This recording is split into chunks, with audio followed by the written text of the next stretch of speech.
Can I welcome members, officers and the public here in the gallery or watching on the webcast to today's meeting of the Environment Committee. Please may I remind participants in the room to turn your phones off or put them on silent, and can I also ask members and guests to ensure that any electronic devices are not placed in front of their microphones. Can I ask the clerk to confirm any apologies for absence?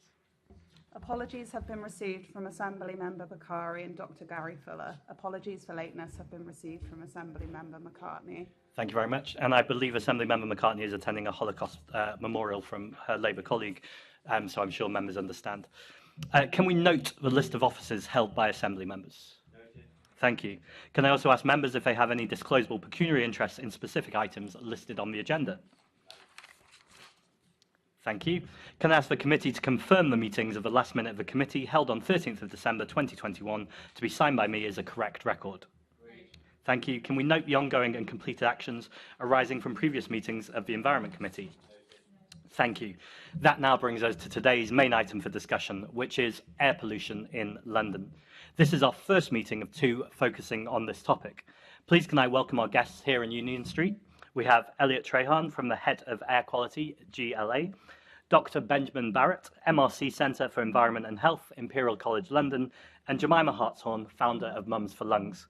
And via Zoom, I would very much like to welcome Rosamund Adoo-Kissi-Debrah, BreatheLife Ambassador and founder of the Roberta Family Foundation. Welcome to you all. I'd like to begin on Zoom with you, Rosamund. So could I just ask you, what should we be learning from your experiences and the experiences of all Londoners regarding air pollution? I think you're just on mute, Rosamund. I think I have spoken to Stephen Holgate about this at quite length. And I think what I would want to get across to everybody watching is our understanding of exposure to air pollution, the short term and the long term, and the actual damage which it does to the human organs. I still don't think we've quite grasped that yet, in my experience.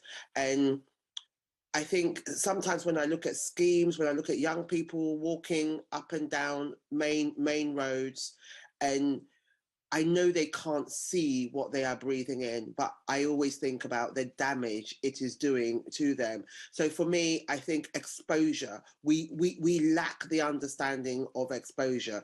We think that young people can be exposed to air pollution for 6 months and that will be okay, and we don't get the immediacy of it. If you already have a respiratory condition like asthma, being exposed to air pollution for about 10-15 minutes, people don't still understand that can set off an asthma attack. So I think that's where I would like to start. Thank you. I have asthma, which I share with the Mayor of London, I believe. So I'm fully aware of the kind of the dangers of air pollution, but do you think wider Londoners know about the dangers, and what can we all do to raise this issue more? I think one of the things I have asked the government is it should start with leadership from the top. And I do believe it's such a public health crisis that there needs to be a campaign in the same way of smoking. And those of you who have read the coroner's recommendations, it also starts with people in health.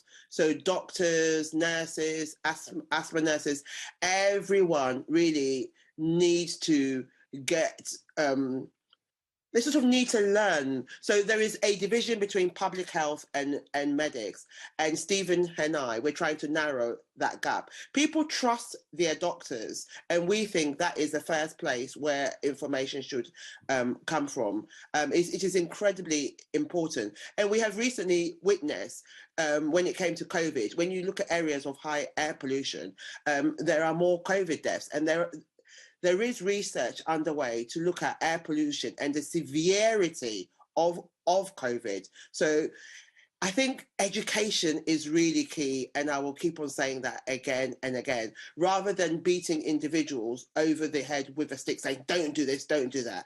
We need to educate. Councils have a responsibility to monitor, which the coroner said, and make people aware of the air they are breathing. If people don't know, they are just going to carry on doing exactly what they want to do. And that education will help when it comes to encouraging the behavior change. So short journeys, We actually know there are studies that show people are actually willing to walk 2 miles. We actually know this.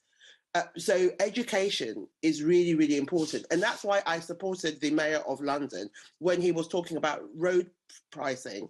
And I have had conversations with his team. I believe that would really work. I'm not so sure about long journeys, but definitely short journeys. It will disincentivize people to jump in their cars, because a lot of journeys are very short and people still jump in their cars about it. But maybe the message still hasn't got out, and we need to keep on raising awareness. And it will allow me to bring very quickly into this conversation the public consultation on PM 2.5. I think it's coming out sometime next month or maybe early March. Again, it will be a moment for us to educate the public why this consultation is so important. Thank you very much, Rosamund. And can I also place on public record my thanks for all the campaigning work you've been doing. It's been incredible. I'm sure other Assembly members will agree. So from one great campaigner to another, can I turn to Jemima, who's the founder of Mums for Lungs. So Jemima, I know you've been doing loads of work, particularly around road traffic, but also on wood burning recently. You've been really raising the alarm on that. What action do you think, or would you like to see us taking? So on wood burning, it's a quite interesting picture, because I've been campaigning with Mums for Lungs for about 5 years now. And when we started campaigning on road transport, primarily, people would actually come up to us and say, no, you've been misled. No, it's not that bad. Or they would ask us, are you sure? Is it really that bad to drive? Is air pollution on big roads really such a problem? And that has changed. So I think there is some awareness that driving is a real problem. But as Rosamund says, this awareness has not led to the result of people stopping all their short, unnecessary drives. On wood burning, it feels like we're back to square one. And we've been sort of campaigning on wood burning for about 2 years now. We've just started it and we're ramping it up. And we're in touch with a lot of campaigners across the country who usually are people who are affected themselves by wood burning really strongly, then think, oh God, there's something bad about this. I'm having an asthma attack. My neighbour has a fire on. Is there a correlation? And then they read about it. And with wood burning, there's still quite a lot of myths or sort of a broader understanding that it can't be that bad because people have always done it. It's sort of natural. It's a fire of something that is natural, for millennia, probably, well, thousands of years, people have been sat by fires, cooked by fires, and we hear that as a lot of this response. So I think with wood burning, we need to be very clear, and we need to start almost at square one and telling people that this is really bad. And I know that the powers that the London Assembly and the Mayor have are very limited on wood burning, unfortunately. We wrote a letter to government almost a year ago sort of suggesting or urging that wood burning needs to be phased out in the next decade, where people have alternative sources of heating, and that we would really like to see an end to selling of wood-burning stoves, and we would really like to see in the interim clear health warnings on wood burners. So people are buying a wood burner thinking this is fine, it says eco-design, and they don't gather that this is actually going to pollute their kids and their neighbours. So I think a really, really strong messaging is needed on this issue. I would really like everyone with power in London to come out and say, look, really, if you have alternative sources to heat yourself, please do not burn, because it is so bad for yourself. You're going to, people worry about particulate matter and other sentences, but if you have a wood burner, you're going to create, in some cases, Delhi-style pollution inside your living room or for your neighbours, and that is absolutely unacceptable. I also feel that there is, a lot of support by government. I'm really concerned about DEFRA-approved eco-stoves. We had data showing that eco-stoves, even when burning, will emit the pollution that is similar to 750 older HGVs in your living room. That is literally insane that is allowed. And it needs a real concerted effort from a public health campaign, and then I would like to see the Mayor and the London Environment Committee lobbying government to either give them the powers to ban it or to for government to do it themselves, because the current powers, even the ones that were supposed to come in under the Environment Bill, are in no way effective to do anything about this. Thank you. That's really helpful. So if I can turn to Dr. Barratt now. Jemima was just talking there about, particularly in the context of wood burning, that people have often done this, so they don't see it as a harm. And I think that feels like a trend. We see it in climate conversations all the time, but particularly with air pollution, it's that kind of enemy that people can't see. Yet we have new knowledge all the time that's giving us new warnings as we realize quite how dangerous this is. What is the broadest kind of picture of where the science is right now on air pollution? Well, I'm glad to say that this is a very active field of research now. Looking back 20, 30 years, it was quite a specialist area of knowledge. Now we're aware that it is so important and so high priority that there has to be a lot of emphasis on this. This is demonstrated on the systematic review of evidence that took place as part of the review of the WHO Air Quality Guidelines, which I think we'll come on to later on. But the overwhelming evidence is that there is more widespread associations between air pollution and health across the body. There's more widespread impacts of air pollution and health across the life course, right from pre-birth through to death. There is wider impacts from different sources of air pollution. We've already talked about two major ones, traffic and wood burning. But I think one of the most important messages to get across of evidence coming out in the last 12, even 6 months is that the impacts of air pollution are felt on humans down to low concentrations. There is no threshold at which we can say air pollution is harmless, air quality is good enough. And this is particularly important because it means that any improvements we make to air quality in a city, inside a home, in a nation, will have a beneficial impact.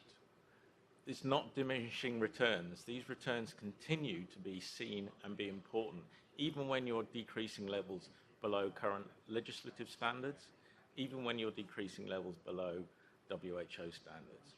So this means that there is always value to improving air quality. There are always health benefits to achieving this.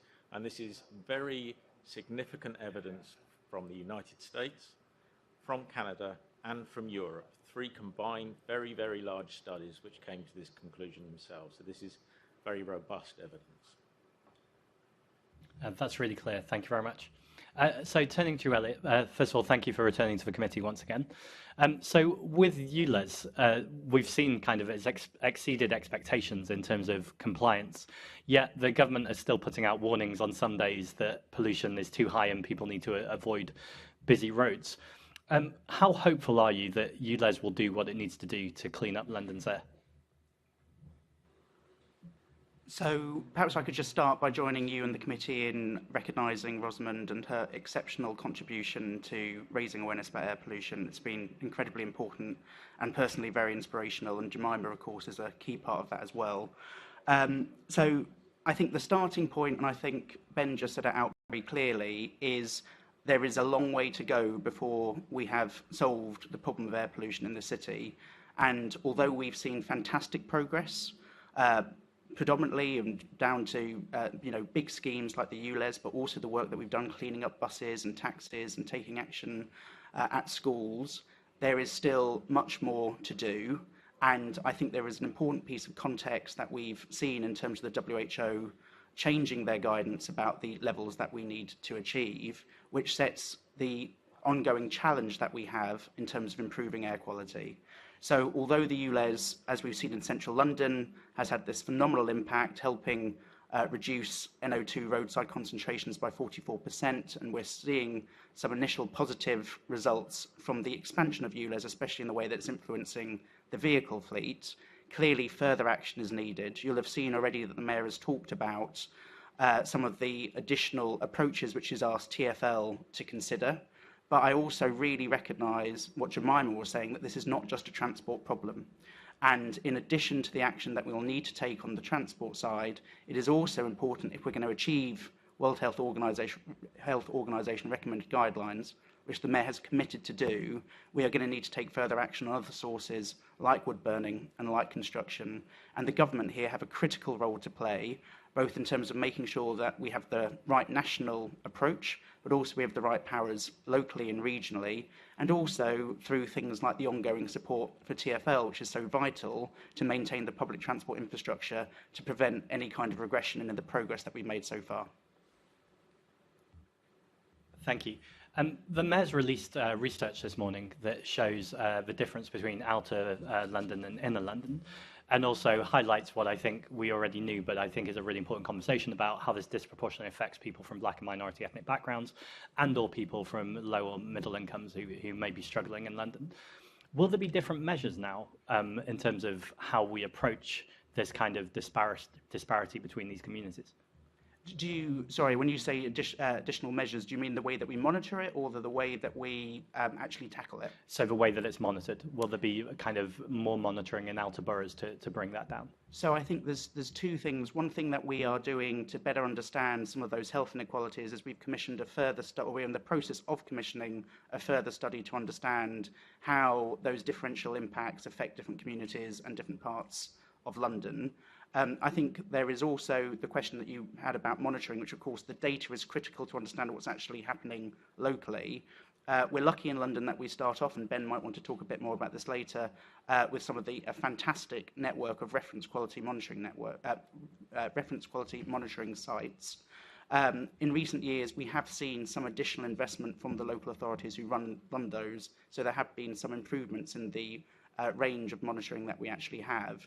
But the kind of exciting opportunity we have at the moment is through Breathe London, which is actually using cheaper sensors to actually give us a far wider number of sites where we can monitor air quality, particularly at very important sites to people in real life, places like schools or hospitals, where you actually want to understand what's going on. And then to your earlier point and to Rosamund's point, this then becomes a very powerful tool for raising awareness and actually engaging people, because it gives a picture about what's happening in their daily lives and, you know, in the way that they actually choose to live in the city.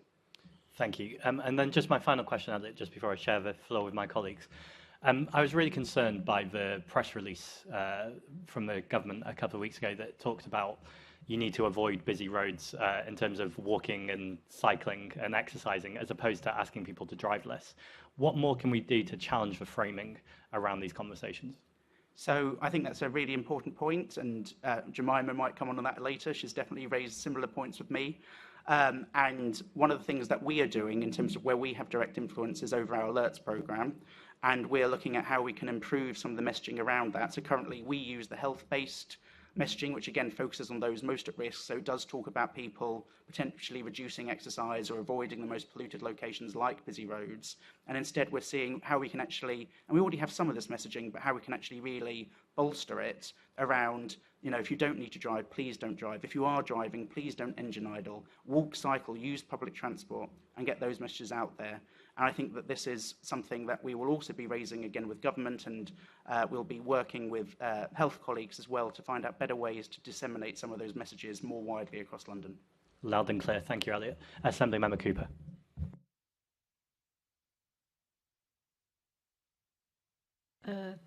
I think I've managed it. Thank you. Sorry, I've just risen to the level of my own incompetence, I think, when it comes to microphones here. Yes, I wondered if I could, and I also want to pay tribute to Rosamund, and we've just passed a big anniversary for Ella. So you've been doing this for a long time. Some of us have been air quality campaigners for a long time, but I don't think anyone with quite such a difficult story as yours. And it's good to see the figures that we are starting finally to move forward. But it will only really be fully the situation that we need to achieve when we definitely know there's going to be no more Ellas. And I think that's difficult for all of us, because looking at the figures in the Mayor's release, it's obvious that we're not there yet. Things are a lot better, but we're still not quite where we need to be. And one of the things I just wanted to ask about was, as well as the T charge and then the central ULEZ and the expanded ULEZ, we also had the low emission bus zones, the first of which was installed in Putney High Street in my backyard because it was one of the 3 dirtiest roads in London. However, it's obvious that Putney High Street is not a place where I would still encourage children to walk to school, particularly because it's not clean. So are we going to, and the same will apply to other main roads, are we going to move from low emission bus zones to zero emission bus routes and zones? I assume that one's to me. So Yes. if Sorry, I- I'm looking at Elliot. Obviously, my eye line is. I'm not asking Jemima or Ben if they know yes, about that. the low emission bus zones were really impactful, as you know, and I think off the top of my head, the statistics for the improvement we saw on Putney High Street in terms of the number of hours which were exceeding the legal limit for nitrogen dioxide came down by something like 99%. It was absolutely transformational, which shows you the importance of the work that we've done with the bus fleet to date, both through retrofit, but then also ensuring that all buses in London now meet the ULEZ standards. But there is more to go, and you rightly highlight the importance of electrification, not just from an air quality perspective, but also in terms of tackling the climate emergency.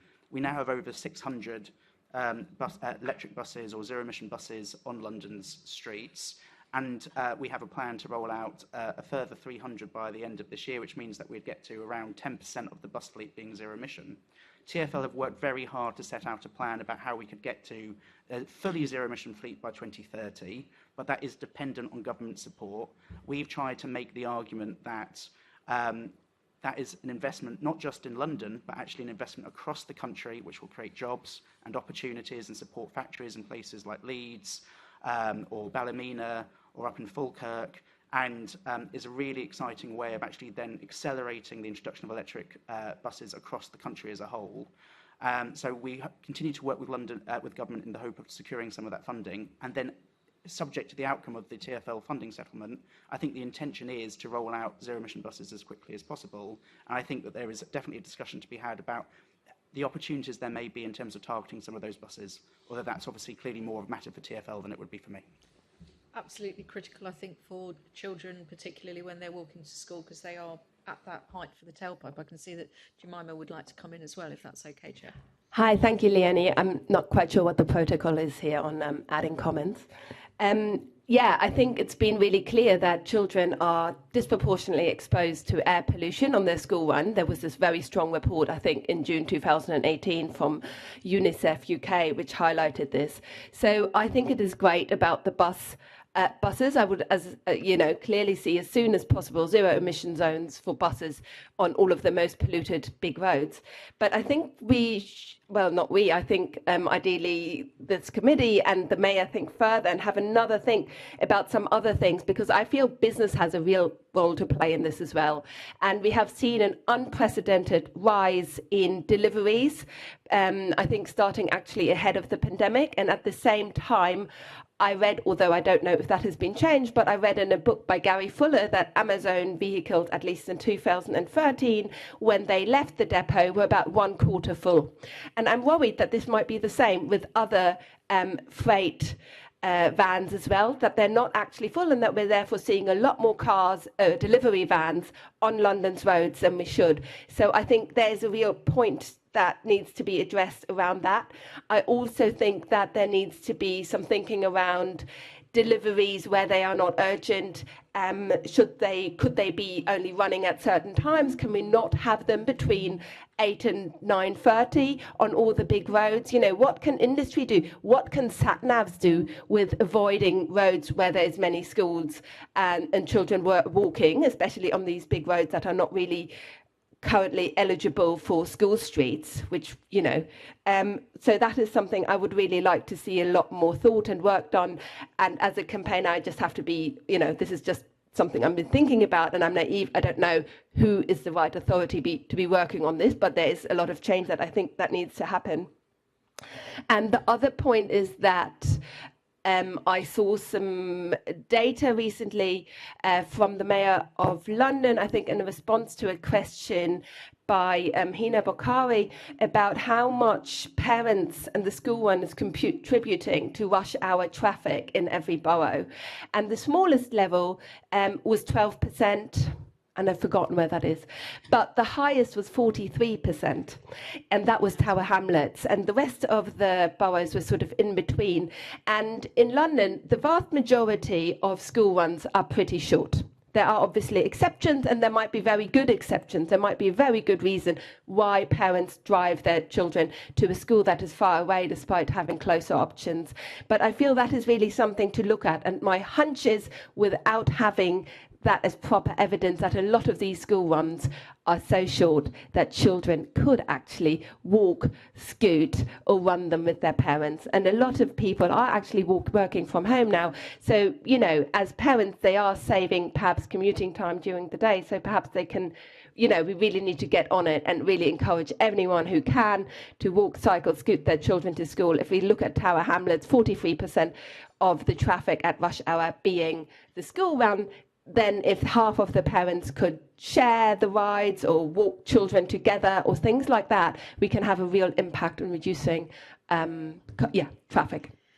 Well, we brought in quite a lot of other things there as well, Chair, but most of which I think might be worthy for us to consider in some more detail. I wouldn't want to lose particularly, I mean, obviously the issue about half-empty vans, but there's also the issue of all the packaging that is associated with those deliveries. And of course, we've got some questions later on about incineration, which also has to air pollution. And of course, the more packaging there is, the more likely it is to end up in incinerators. So I think there is something maybe there that we can dig into. But my other question I wanted to put to Elliot and possibly I think Rosamund could maybe comment usefully on this, was not only moving from low emission bus zones to zero emission bus zones, I wanted to ask a bit about both red routes and what we're going to do about monitoring and improving those, because again, I think we know that the quality of air on the red routes is really abysmal, but also the North and South Circular, which have now become the boundary of the newly enlarged ULEZ, and obviously the South Circular of particular poignancy given what happened with Ella.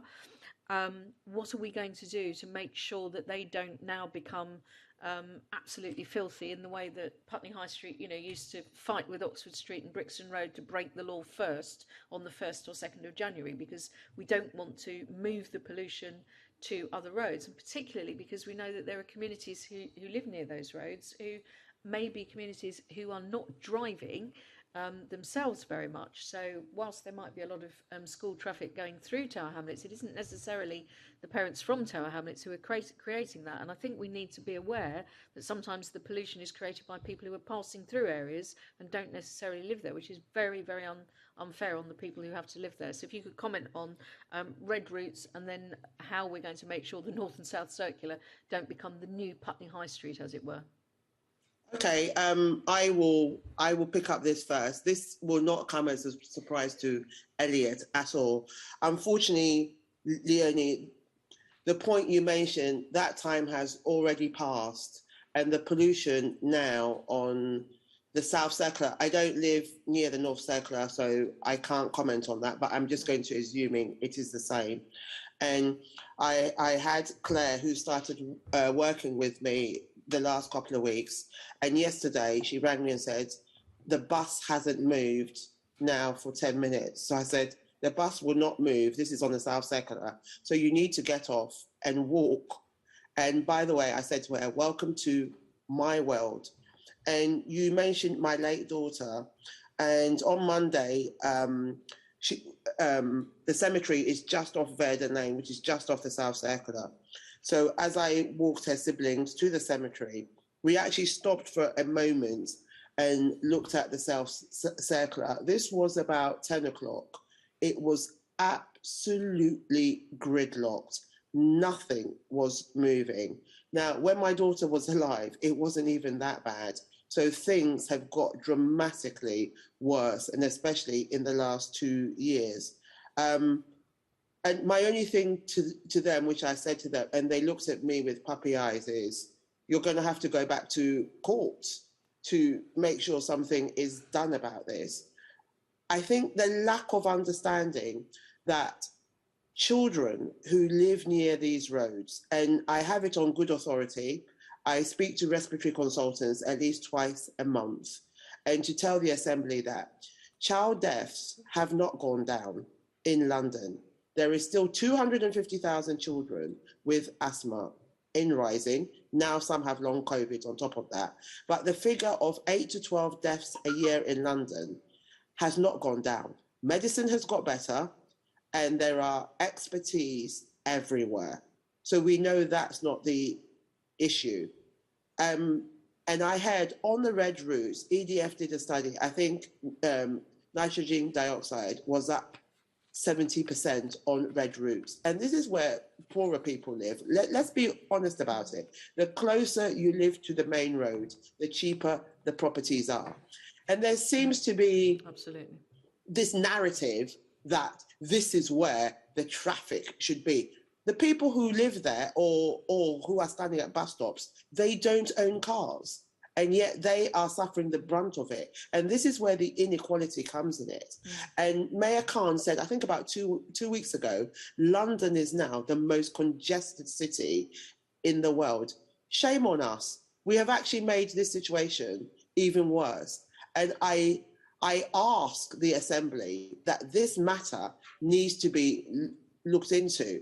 And, you know, we were talking about PM 2.5, and during lockdown, I must remind the Assembly, nitrogen dioxide went down, but PM remained constant. So we have a real problem. And my fear is for the young people who stand at bus stops, who walk to school, and historically schools are built on the main roads, and head teachers, I'm not surprised, are incredibly worried. Asthma cases are not going down, they are going in the wrong direction. And serious action needs to be taken, especially on the red routes. So thank you so much for mentioning people who live on these red routes. They are not motorways. Like, you know, anyone can come down to the South Circular. The houses are literally on top of these roads. And those people who live there, they may be poorer, but their lives matter too. I mean, you know, Rosamund's expressed it far better than I can. But my understanding of the particulate matter spread from studies that were done in actually South Central LA is that it is up to about 500 metres. It's particularly intense. So whilst there are not properties so much in the same location relative to the North Circular, because it is a bit more like a motorway, there are a lot of houses within 500 metres of the North Circular. So you will have the same problems with the particulate matter. I'm not so sure about the gas. So, I mean, my original question, but also amplified by what Rosamund is saying, if you're able to give us an update on what more is going to be done around red routes, but also the North and South Circular especially, Elliot, we'd be very grateful. Yes, of course. And perhaps the starting point is the recommendation from this committee.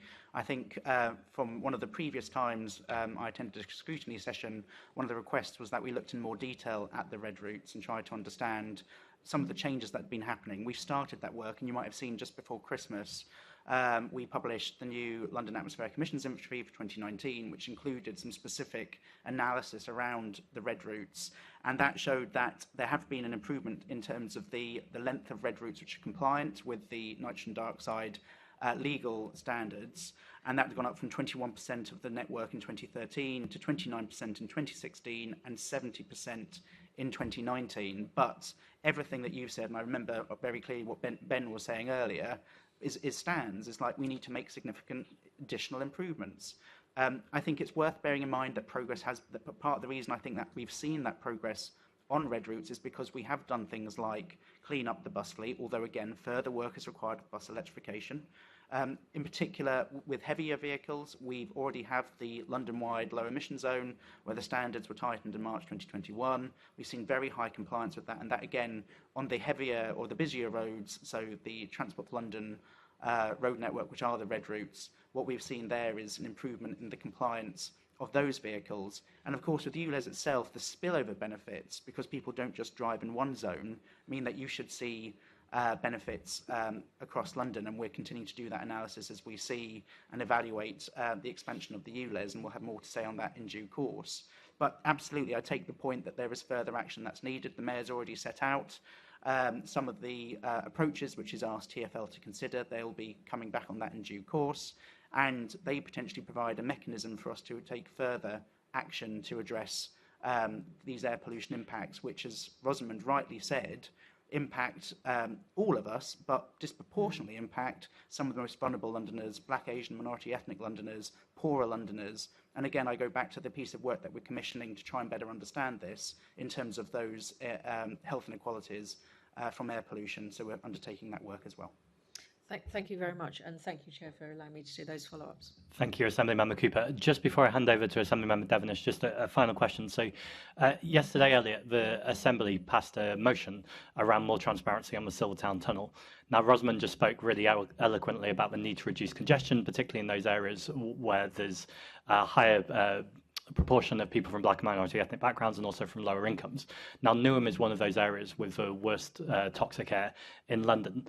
What updated modelling will the Environment Committee and the wider Assembly receive about the impacts of air pollution from the tunnel?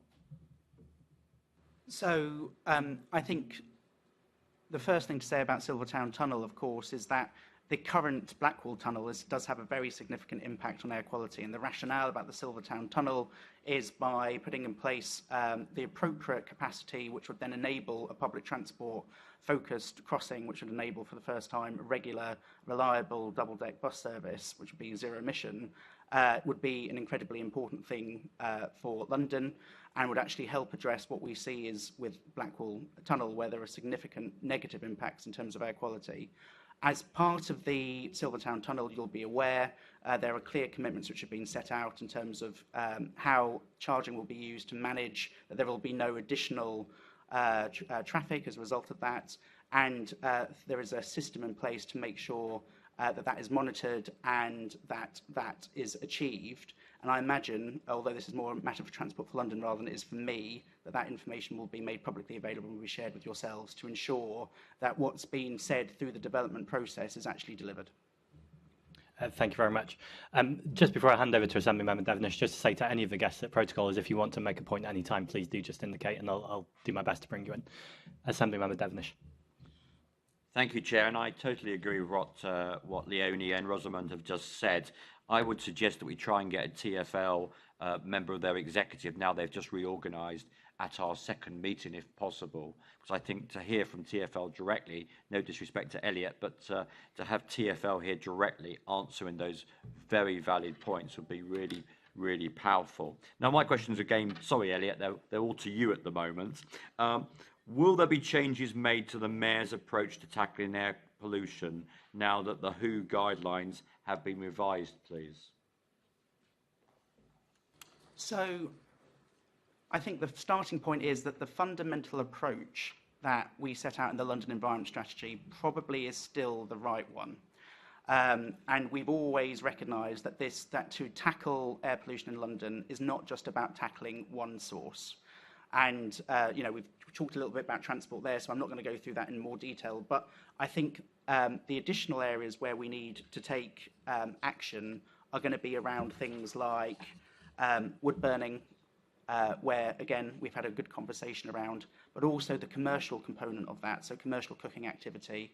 And again, that can have really strong localised impacts.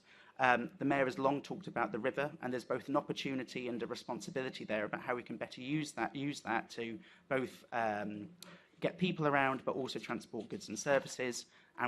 But that does require us to actually, in the same way we've had good progress in terms of cleaning up the road transport fleet, to actually address emissions from the river as well. One thing that's linked to wood burning and where government have been helpful is around the use of coal and oil in London. We need to make continued progress in terms of addressing that. That's very individually polluting sources. And of course, linked to the transport side, but slightly different because we've not spoken about this, tyre and brake wear are absolutely huge sources for the PM2.5, which if we're going to tackle to achieve WHO, we will need to make sure that we are continuing to support the shift to walking, cycling and public transport. And in doing all this, although we're providing leadership, and I can come on to further examples about the work we've been doing on wood burning, for example, we've always said that while we have strong powers in terms of the road transport side, we are going to need additional national action, additional power so we can take better local action, and sustained government support and funding if we're actually going to achieve the World Health Organization recommended guidelines. We've already set out in detail how we think we can achieve 10 micrograms by 2030, and a piece of work that we'll be doing this year is to kind of understand when and how we can achieve 5 micrograms for PM2.5. And we will no doubt kind of talk again to the committee about that once that work's underway, because I'm sure you'll be very interested in that. And that provides an opportunity for us all to also to double check that the range of actions we're taking are sufficient and where we do have powers, we're using them to the fullest. Thank you. I'm glad you mentioned tire and brake wear, because it's that kind of practical measure we need to see more of. Are you aware that any work is being done within the GLA family, the Met or TfL, for example, the LFB, to actually really hone in on that kind of issue? So it's something we've done engagement with DfT on in terms of standards and in terms of if there's mechanisms that you can use to actually reduce tire and brake wear. So, for example, electric vehicles creates quite an interesting opportunity. On the one hand, they're heavier, so there is a risk that they would actually increase tire and brake wear. But on the other, if you design them correctly and use regenerative braking in the correct way, there's actually an opportunity potentially to reduce emissions in terms of tire and brake wear from those vehicles. But fundamentally, the answer to really tackle tire and brake wear is actually walking, cycling, and using public transport. And of course, TfL does a huge amount of work around that, subject to the caveat I was saying about clearly having ongoing government support in terms of maintaining the public transport network, so you don't actually encourage people in effect to get back into their cars, is going to be very important. In terms of the GLA group, there is a fleet kind of group that meets and that we can raise this issue with. I think actually that's a very good suggestion and one I'm happy to take away. Brilliant. If you could write to us in due course on that, it would be wonderful. Yep. Thank you. Moving on, will the Mayor continue to highlight the work of Imperial on COVID-19 outcomes and support further work in this area, please? So, and I'm sure Ben might want to come in on this after me, because he will know the detail of this much better in many ways and the science of this. I think it is fair to say, we have, and Rosamund again, I think in the beginning really eloquently outlined the emerging evidence which is showing the link between COVID and susceptibility in terms of catching COVID and the severity of COVID. And I think that we commissioned one set of analysis around the existing literature and research that was available. But this is something that clearly we want to continue. This is not just a one-off conversation, and it also feeds into the work that we need to think about as part of the recovery and about what kind of city we want in the future and how we ensure that we're more resilient to future pandemics, which, from everything we hear, it sounds like we are definitely not out of the woods of with this one, but there is obviously ongoing risks of other ones as well. And one of the really interesting things that I think came out of the study as well was not just about COVID, but other respiratory infections and how air pollution can play a role in kind of the increasing the severity and risk of those. So, Ben, I'm not sure if there's anything more you want to say on the science of that. Yeah, thank you very much. So a couple of points, referring briefly back to your earlier point about tire and brake wear. I personally really don't like the term zero emissions, whether it's applied to buses, lorries, cars, whatever, because they are not zero emissions. They have tire and brake wear. So I don't like that term at all. And I think we're slowly realizing that that is an important distinction. This then links to the WHO guidelines. They're quite rightly being lowered. Lowering them will protect lives, save lives, but as the various emissions of different pollution sources are controlled in different ways, we have to continually keep on top on what the primary targets are now, and those will subtly shift in coming years, tire and brake wear being an important one. We've already identified wood-burning stoves. But importantly, there are some things which are entirely under control of the London authorities and Londoners themselves. There are other things which are outside of their control. If we're to meet those standards within London, we need collaboration of national government. We even need collaboration of regional government to address those concerns. It's not something that can be achieved in isolation as a city. Coming on to COVID. So yes, there's emerging evidence. There's been a lot of studies linking air pollution and COVID. Some of them are not sufficiently good quality to draw robust conclusions from, but the quality is improving. But I think there's an absolutely key point here. We know that air quality causes us throughout our life course to develop health issues, respiratory, cardiovascular, cognitive, diabetes, all sorts of different conditions have been linked to air quality. If you grow up in a more polluted city, you'll be more susceptible to underlying health conditions. At least 80% of people who have died of COVID have had underlying health conditions. Therefore, we don't need a lot of research to know that there is a direct link between air pollution and COVID, because air pollution makes people more susceptible to communicable diseases like COVID. If we clean up the air in London, we will have a healthier population, which is better able to cope with any health challenges which come along in future. We know that already. We don't need further research to know that. The further research may strengthen it, but I think we needn't slow down and wait for that evidence. We can take it forward straight away. Thank you. And Elliot, should the Mayor do more? I shouldn't be asking this question really, but I will anyway. Should the Mayor do more to lobby the national government to bring air pollution limits closer in line with WHO guidelines? So there has been some positive engagement, I would say, with government over the years in terms of the overall shape of the Environment Act, which has now been passed, and Michael Gove, when he was the Secretary of State for DEFRA, and the Mayor, I think, had a very positive relationship where Michael Gove in particular was very supportive. And I think he credited a discussion with the Mayor about why air quality was included in that particular piece of legislation.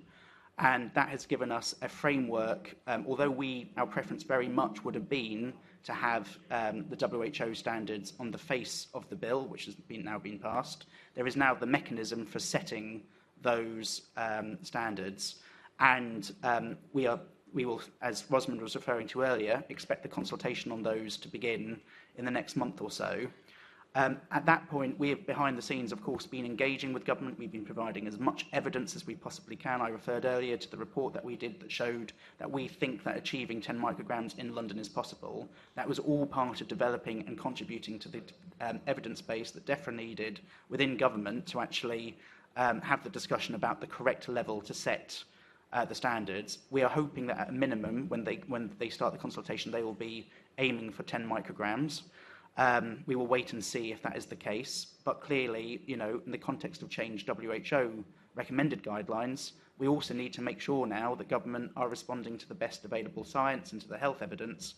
And that does create, a challenge for all of us. But with renewed action, as Ben was talking about, there is a significant health dividend. And I think probably the next stage of the consultation, and Jemima might talk about this more, is definitely the wider stakeholder community probably have a more influential role to play now to kind of influence government in terms of the final standards that they adopt. But we've definitely, as the GLA, been working very hard behind the scenes to support DEFRA and provide the information that they need. Thank you. My final question, Elliot. What are the next steps needed to bring pollution fully within legal limits that presently exist? So I think the first thing to say is we have a legal obligation with the existing limits to achieve them by 2025 at the latest. However, clearly, we want to achieve them as quickly as possible. We've made great progress so far. So I think we've talked about today the impact of ULEZ, cleaner buses, so on and so forth, and the additional action that we want to take in terms of the non-transport measures. However, to accelerate compliance with those legal limits, and then obviously to go beyond those to deliver that additional health dividend, I think that some of the, as the Mayor set out already, he's asked TfL to look at additional approaches around building on the existing ULEZ to try and deliver further improvements in air quality, and I think that will help us accelerate compliance with those legal limits. There are also the other actions that we've set out in the London Environment Strategy. Making sure that we continue to make good progress on those is absolutely essential as well. As part of the London Environment Strategy, as we modelled it, we saw that 2025 was achievable. We recognised that there would continue to be hotspots in the city, and that particularly additional targeted action at those may be needed, working with the boroughs. We've been doing all kinds of trials through things like our Low Emission Neighbourhoods programme, which have been trialling local interventions that you can do to try and improve air quality. There's also been some innovative stuff, particularly done to do around schools in terms of school streets and beyond. And all of those kind of measures provide us with the ability to achieve legal compliance. But as I say, the goalposts are currently moving, and we will be continuing to do the analysis that we need to understand how we can achieve wider compliance with whatever the new either legal standards or the WHO recommended guidelines will be. Thank you. Thank you, Chair. Thank you very much. Rosamund, I can see you've got your hand up. Would you like to bring in a contribution? Absolutely. I just wanted to add to what Ben was saying about COVID and to point out to the Assembly, on last looking at the figures, I think deaths from COVID in London have reached 10,000 or just around there. And when we look at areas like Wuhan, New York, Lombardy, they all have very, very high COVID deaths. What do all these cities have in common? They have very high rates of air pollution. And I have already spoken to Kevin Fenton about this, that when it comes to a public inquiry, air pollution really needs to be part of the terms of reference. And I'm expecting the same thing is going to be happening in high density areas like Manchester, Birmingham. So air pollution isn't just an actual London issue, it's all urban cities. But there isn't probably going to be a causation. And I need to say this on record here. So we aren't going to, I think it's going to be very difficult to prove because there are all sorts of other factors. But I think everyone needs to think of the fact that what air pollution does, it weakens the immune system. So everyone's walking around with, weaker immune systems. So if you put a lethal respiratory virus in there, hence that will account for a lot of the deaths. So I don't think we're going to find a causation. We may do, but air pollution is incredibly difficult, as I know, to actually prove. But what it does do is it does weaken the immune system. And people, the other reason why we need to clean up the air is this pandemic, unfortunately, may not be the last. So there will also be future pandemics. And that is why I am extremely concerned about this. We have all these meetings, which is fantastic, but the work really must start, because otherwise all these young people growing up with stunted lung growths, they are going to be the victims of future pandemics. And I must go back to mention about asthma again in London. Asthma is a lifelong condition. And once you have it, there is no cure for asthma. And it just means that children being on medication for the rest of their lives. And in 2022, to think that this time next year, up to 12 children would have died in this great city is really unacceptable. Thank you. Thank you, Rosamund. That's powerfully spoken. I'm going to invite Jemima in a moment to come in just to see if you've got anything you want to comment on, and then I'm going to come to Assemblymember Best, Cooper, and then Sheikh. Jemima, is there anything you wanted to bring forth? Thank you very much. I think that was pretty comprehensive. And obviously, I really agree with Rosamund. We really need to see action right now. And I feel that the majority of, well, in a way, the solutions or the problems, the causes of the problems are well known. Too much traffic, too much wood burning. So that is really where the focus needs to go. And I'm glad, Ben was speaking earlier about a very active researcher scene, but I feel almost more depressed. Every week there's new research evidencing how bad air pollution is and how it damages every organ in the body. And, I feel that it's really important that this continues, but we really need to prioritize action. I mean, everybody needs to be working on whatever is the priority for them, of course. Thank you very much. Assemblymember Best. Thank you very much, Chair. Can I just start by thanking the campaigners that have joined us today, so Rosamund and Jemima, for all the hard work that you've been doing on clean air. Trying to get this at the right level. Sorry, I don't want to boom at you, but I don't want you to not be able to hear me. So I just think before I start with this question, I just want to make clear that I'm somebody that lives very close to the A406. I actually live under the plume of pollution from the Edmonton incinerator. My children that live with me there, and I've got a 9-month-old baby that's currently suffering from long COVID. So I by no means take air pollution lightly at all. It's actually something I've been campaigning on since I became engaged in politics. But I do have concerns about what we are doing here and what we're doing in London, because to me it seems that we are consistently focusing on the little guy, on the most vulnerable, poorest, disabled Londoners, and expecting them to pay the penalty for cleaning up London's air. So we know there's multiple causes of air pollution.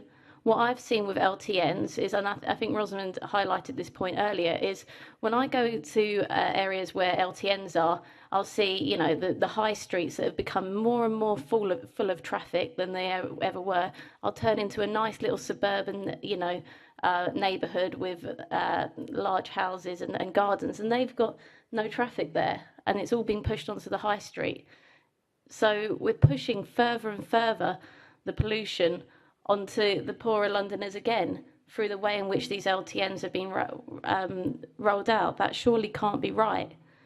And looking again, you know, at things like tall buildings being approved in large urban areas, which we know traps this air pollution and makes it worse again, affecting those youngest. We talked, and Jemima, I think it was brought up earlier, that the growing dependency on big businesses like the Deliveroos, Amazons, that are just taking up and clogging our roads. We have a neighbourhood close to us on the high street. It's got takeaways, you know, in a little crescent, and to go there and the idling from these delivery drivers that just sit there all day, it's so heavy and smoggy, but they're not being targeted at the moment. Nothing is happening, it feels like to me. And the final point is that we've just awarded Estonia the over £1 billion contract to build the biggest incinerator in Europe. This monster incinerator will be on my doorstep. They're not feeling the pinch of this.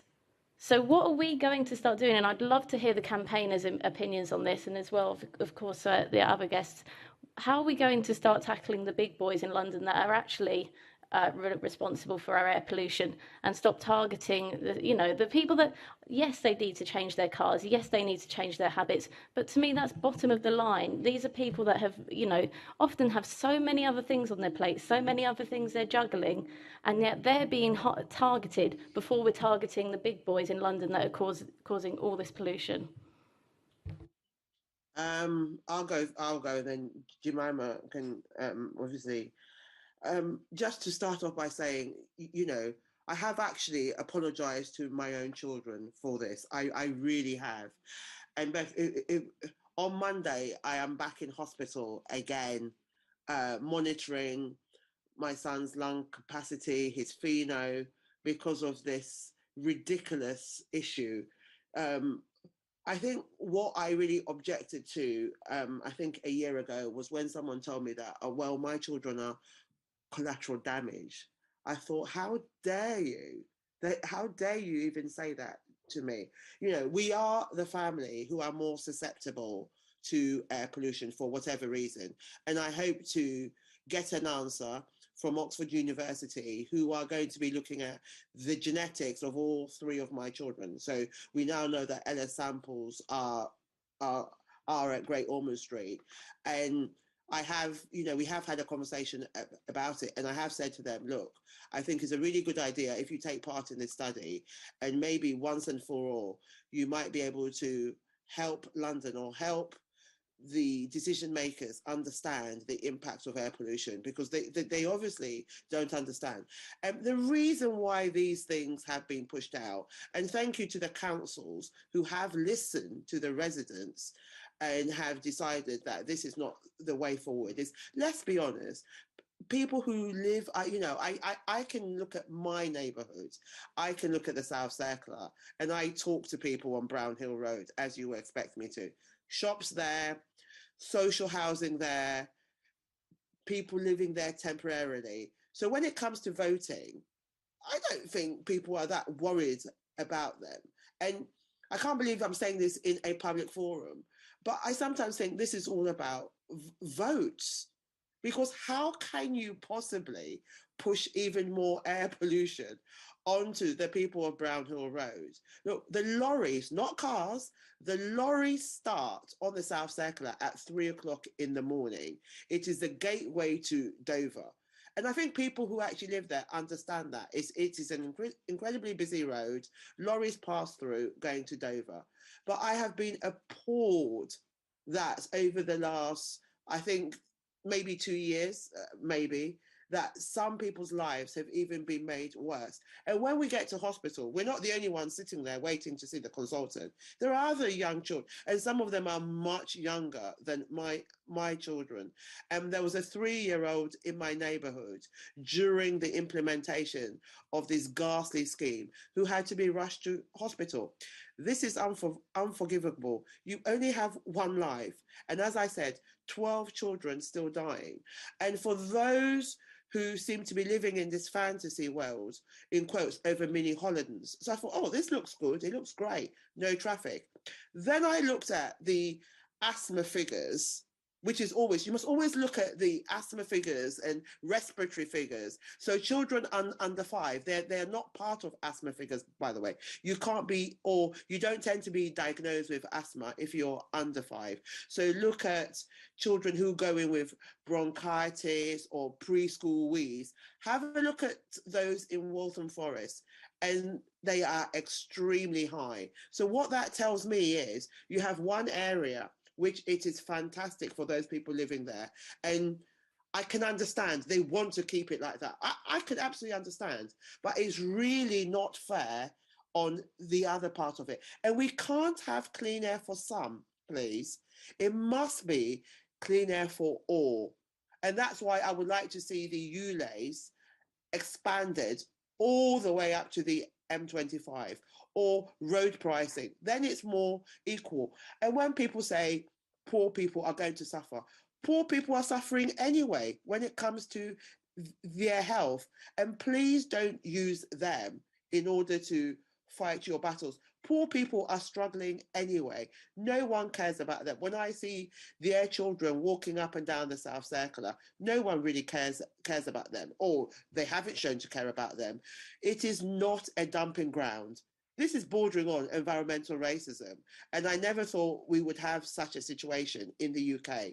When I have read studies about environmental racism, it has always been in United States and other countries. However, we seem to be beginning to practice that. By the way, these schemes, they are not unique, by the way. If you look around the world, air pollution and incinerators and things like that, they are always put in poorer parts of society. So this isn't unique to London, but let's not pretend, please, this isn't going on. I think that's the thing that really upsets me, is when we pretend. Look at the gap between inequality and health, between life expectancy, between the poor and the rich.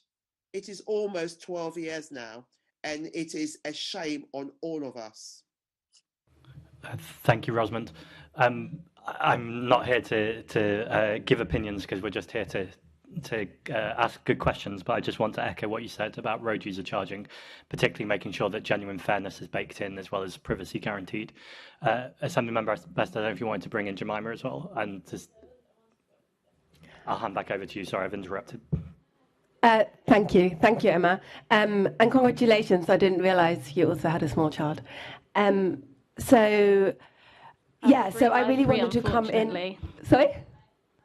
I have 3 of them, unfortunately. Oh my God! You know what? I thought you were much younger. So, sorry. Let's leave that for another time. I didn't. Sorry. Look, I really wanted to come in on the issue around business, because I have, on many occasions, raised this issue and this frustration around it as well. So one of the examples where I feel really, really frustrated is about the diesel scandal. And, you know, we've had huge companies making huge amounts of money, putting roads in huge quantities on Europe's streets primarily, that are emitting much higher pollution than they are legally allowed to. And I really don't understand why this has not been addressed effectively in the UK. In Germany, these companies paid billions of fines into clean air funds. In the US, people from these companies have been going to prison for multi-year sentences. And in the UK, I think they got a slap on the hand. And that, it just feels very, very upsetting. And it feels like there is a real mismatch of criminal behavior. It's fraud, right? Criminal behavior which is not being punished and taken care of, neither in a financial nor in a direct personal responsibility context. And so, yeah, I think that is sort of also, there is a wider problem around that. I was speaking to campaigners against drugs last week who are very concerned, obviously, about the high levels of pollution that would absolutely, obviously, be happening from a biomass burning, energy producing device, and Drax actually burns more wood than is produced every year in the UK. The wood comes from the places such as the US, wood pellets, and it is then burnt in this huge thing to produce energy. And that is, from a climate perspective, obviously unacceptable, but also from an air pollution perspective, the stuff that is coming out of the flutes of drugs is going to be affecting people somewhere, even if the flues are high enough to not have a huge impact in the immediate vicinity. But as was raised earlier, PM 2.5, it goes across, it flies across, and it settles somewhere. So, in the UK, we can see that after there's Easter bonfires in Germany and Belgium, there is higher levels of air pollution locally, and the same is with things such as Drax. There is a real concern with such, as I raised earlier, around Amazon and delivery companies not using their vans to the fullest, but sending many vans on the street.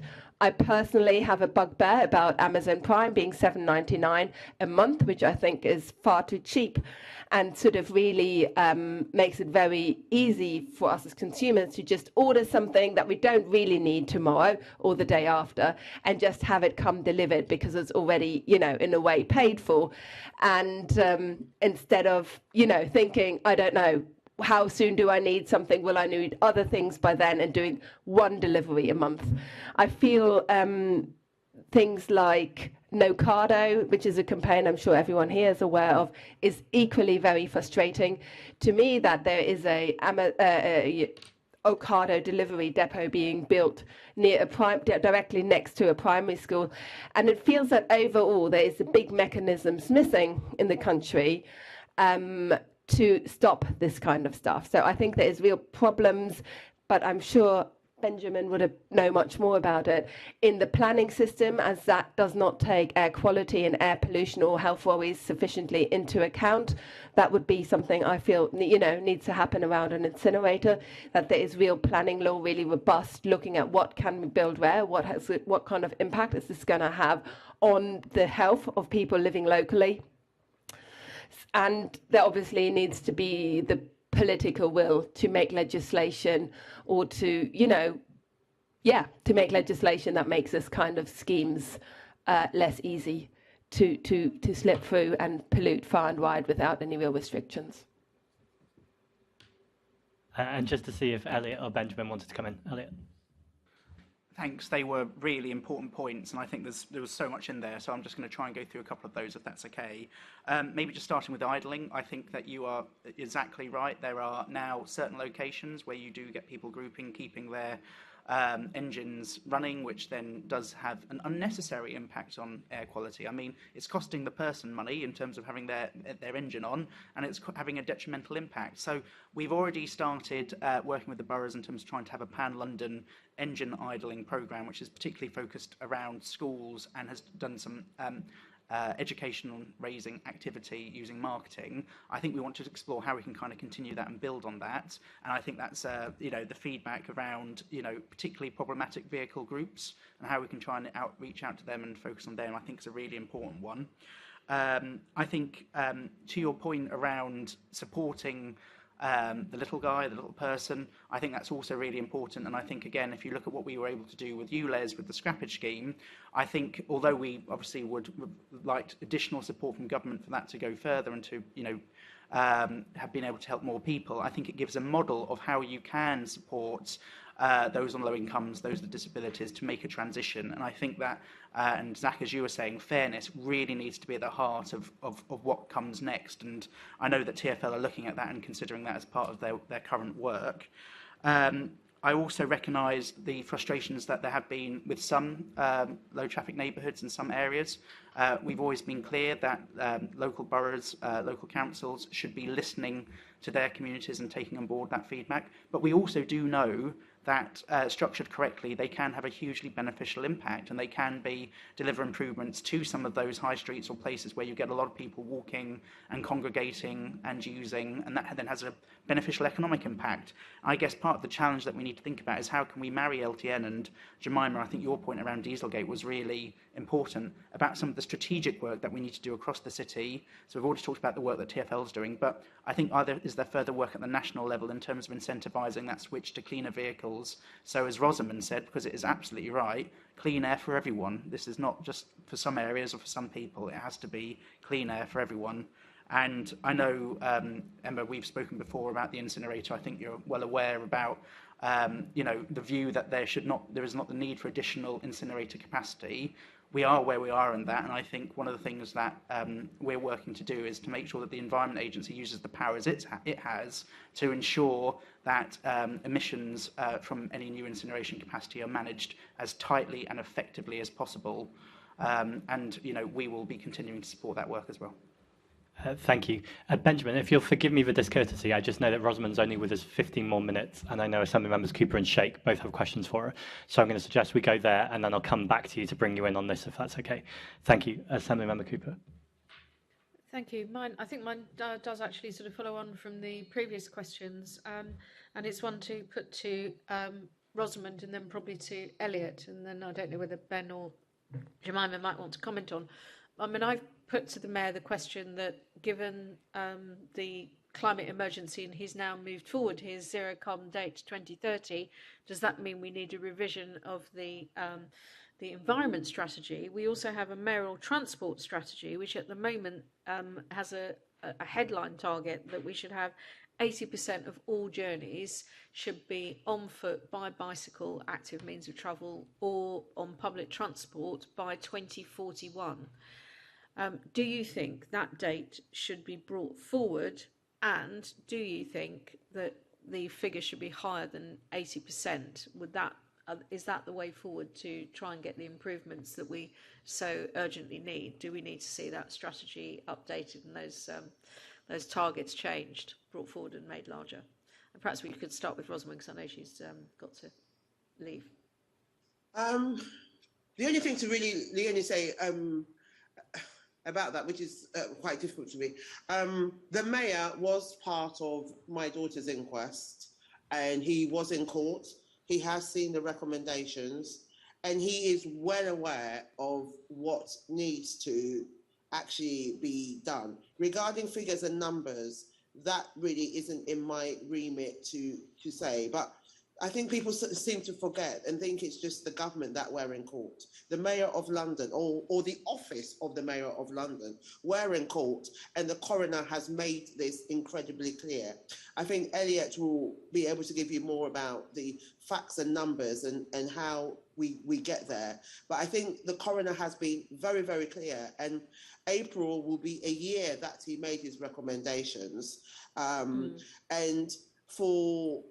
yeah, I don't mind actually saying very publicly that ULEZ, and ULEZ being London-wide, was something the experts actually recommended. And I know people have criticised me, or they think I've been brainwashed, or for whatever reason, by the Mayor of London. And all that tells me is they were not paying attention in court. And things like road pricing, this was all brought up as ways to clean up London. But as regards to particular figures, Elliot will be better to comment on that one, I'm afraid. Thanks, Rosamund, and thanks for being with us this morning. Elliot, perhaps I can come straight to you then. Yeah, so you've probably seen that we've recently, in terms of net zero, published the various different pathways from Element Energy.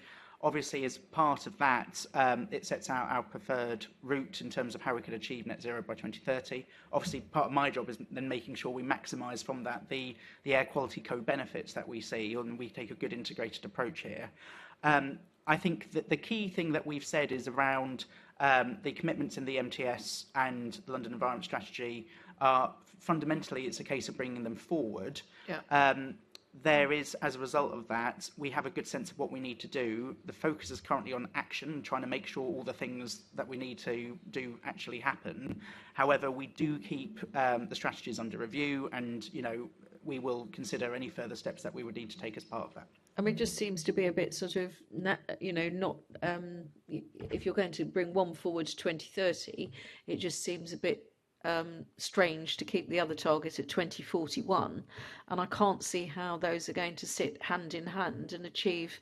The response to the Element Energy report is talking about the need to reduce road traffic altogether by 27%, which of course addresses the point that Ben was making, that having vehicles on the road, they're not zero emission, they are zero tailpipe emission. There are still other emissions that are still there. So I can't see, if we don't move that date of 2041 forward, how we're going to, we surely having an outcome and a goal and a target to hit, but then you set the path towards it according to when it's going to take place. And we've only got 8 years till 2030. Don't we need to set the same date?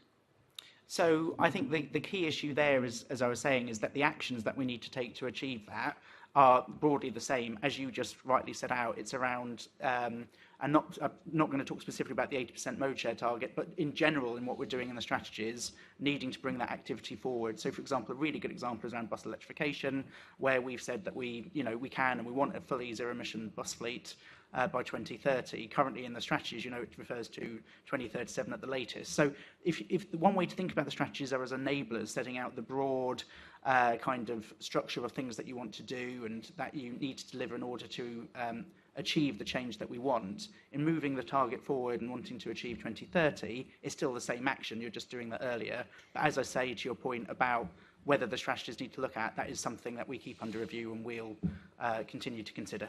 Okay, but I just feel that from our point of view as scrutineers, and then this might be one of our recommendations, is that obviously if we're going to try and see if the action is going to achieve what it needs to achieve by 2030, that we need to, be monitoring in, halfway there in 4 years' time, whether or not the actions are getting us there fast enough. But I'll leave it there, Chair. Thank you very much. Thank you. Assembly Member Sheikh. Thank you, Chair, and I'll start off by reiterating my colleagues' thanks to Rossi and Jemima as campaigners on air quality and climate justice for many years now, and I think you are the reason why it's been pushed up the political agenda. And Rossi, it's particularly good to see you again. I know I saw you earlier this week. We have the pleasure of living in the same borough. I wanted to drill in on something that, to be honest, has been covered by a lot of the questions already asked by my colleagues, so maybe we can tease out and pull together a kind of coherent list, because I think it'd be really good for us to kind of move towards outcomes as well. And I'll start with you, Rossi, if that's all right. What more can be done specifically to reduce toxic air around schools and other locations where vulnerable people visit or reside in the capital? Hi, Skinya. I love when you call me Rossi. That shows you that she knows me quite well. I think, if I'm being really honest around schools, I'm going to wear my hat on as a mother to talk about this issue.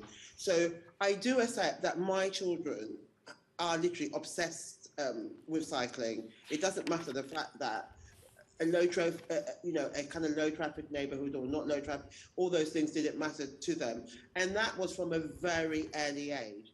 What I personally would like to see happen, and I'm not sure whether it's possible, is to have cycling lessons in schools from a very early age to encourage a culture change in the same way that they have swimming lessons there.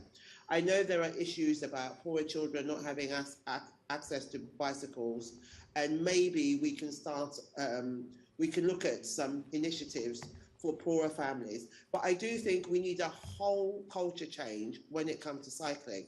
So in Lewisham, I have checked, only 1% of people cycle. So for all the things, and I have spoken to my children, are there extra people on the roads and things like that? And they say to me, absolutely not. So when we look at Scandinavian countries, they are taught to cycle very, very early on. And if we want a whole sea change, I think we should do that. I also think there needs to be more school streets, because I think when it comes to idling, We have said it numerous times to parents, but they are not listening. So therefore, no one should be able to drive near or around the school. And I know that sounds really radical.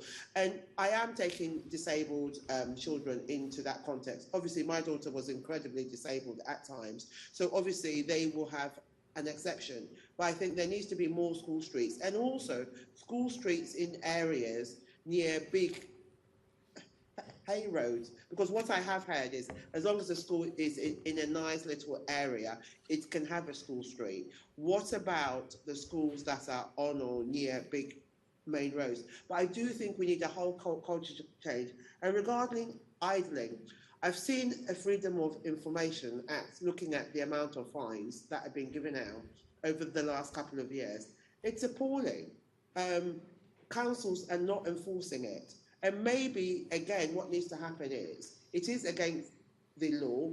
I don't know whether it's in the highway code, but there needs to be proper signage, I mean, from government, proper, very similar to where it says no entry, no right turn. So again, the message is very clear. What you get at the moment is different boroughs have different signs. Some of them you can't see. And I do think we need to treat idling the same way as we treat smoking now. I remember there was a whole uproar when government said parents aren't allowed to smoke in their cars with young children, and people said, oh, they can't do that, this is really being a nanny state. But we must remember, again, this is all about protecting children and protecting children's lungs. And I do think we need to start doing some really, really bold actions. I mean, I'm going to leave in the next 5 minutes, walking down to my local station, and I guarantee you there'll be someone idling there outside this station. People just leave their engines on, charging their mobile phones just because they can.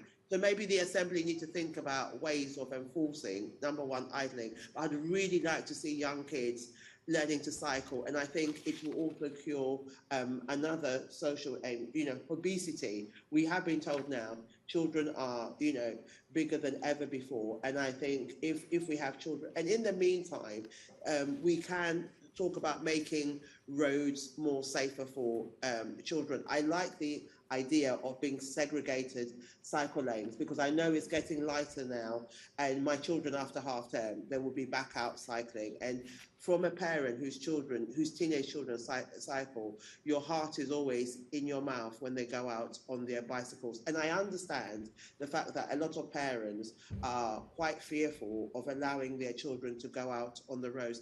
I have had to get used to it because I don't have much choice. But I do think we need to make the roads safer in order to encourage more parents to allow their children out to cycle. Yeah, that's really helpful, Rossi. And I think I'll just ask you a follow-up and then I'll come to Jemima if that's okay. And I think I couldn't agree more with you. I think, as always, you're incredibly articulate and hit the nail on the head that we need a sort of broader cultural change. I think cycling in schools is a way of building up that confidence in young children, getting parents to see their children be confident on the bike, but particularly on school streets. And there's two, actually, school streets in Perivale where I'm a counsellor in Lewisham. And they've been really successful and they've been really welcome, because I think you're right, idling takes place, particularly in the school run. And making sure you have the important exemptions when it comes to disabled children. But beyond that, that kind of, like you said, treat idling like smoking. So I think what I wanted to follow up with is, in terms of getting that perception change, do you think that awareness amongst parents of the dangers of air pollution, how pertinent do you think that is? How present do you think that is in people's awareness? Look, it's not aware. I think if you have skin in the game like I do and you live and breathe it, then you know all there is to know. But the coroner was very, very clear on his second recommendation. There needs to be more monitoring and there needs to be more raising awareness. We need to talk about air pollution until it's on everyone's lips, very similar to COVID. And no, we are nowhere near there whatsoever. I think there's a lot of echo chambering going on, and says, if you're an environmentalist, look, people have a lot of things to contend with. Energy crisis right now, fuel poverty. But the reason why this is so important is because it actually affects people's health, and it will affect the poor. Air pollution affects the poorest more than everyone else. So I do think we have a duty of care. And I say this to the government. Part of their duty of care is to raise awareness and educate people about this. And we've been asking for a public health campaign for quite a while now, since Ella's inquest, and the government still haven't given into this. Until we educate people, we can't blame people. There's a real thing about beating the small, the small person, wagging one's finger at them. As a teacher, I will always believe in education, and I haven't seen, there should be things in the GP surgery, in supermarkets. I see none of those things around. So I think regarding education, there's a long way to actually go. People have so many other worries right now. So I know people think everyone should know about air pollution. They may know of it, but they're not aware of the detrimental impacts it has on our bodies and organs. So there is much, much more education to be had in this area. And I would like the Assembly going forward to support that regarding doctors, educating patients, everyone. Air pollution should be on the tip of everyone's tongue, really. Thank you. Thank you, Rossi. I couldn't agree more.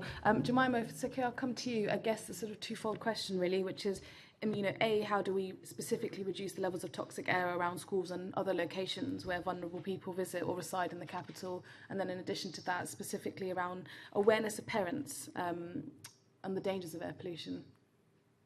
Thank you for that. So I think Rosamund has gone into a lot of detail on these issues already, but I just wanted to add a few things, which is that, one major part, I think, is school streets. And what we really like about school streets, which is why we've been campaigning for them since 2018. And, we do a lot of mobilising of parents and giving them advice on how to campaign on it, because with this kind of local scheme, the locals are best placed. Sorry, now I've lost my thread. What I wanted to say is that I think school streets have a major role to play here. There is a bit of, what I really like about them is that if you do a school street well, and if the comms by the head teacher or the newsletter, whoever writes a newsletter at a school, is done really well, and if there is great posters around that school street explaining why there is a school street, and I have seen such posters saying school streets, little lungs breathing here, and they're put up by the school, then you're raising awareness amongst the pupils, amongst their parents and carers, amongst the staff, amongst the school, and amongst residents and people driving past. And that is a lot of value for money. That's a lot of awareness raising for, relatively low cost in the scheme of raising awareness. So that is one of the reasons why I think school streets are so great. I also was really grateful to see really good research a year ago, I think on the 9th of March, published by the Mayor of London, showing that they really do reduce air pollution on the school run and around the school, and that they really do encourage active travel. And I think really, if you walk to school instead of driving Monday to Friday, or cycle to school, because the last bit of your commute is going to be walking anyway and it's a pain to park anywhere, you're more likely to go to a kids' party on foot or cycling on a Saturday as well. So it has a much wider impact. You're creating habits there.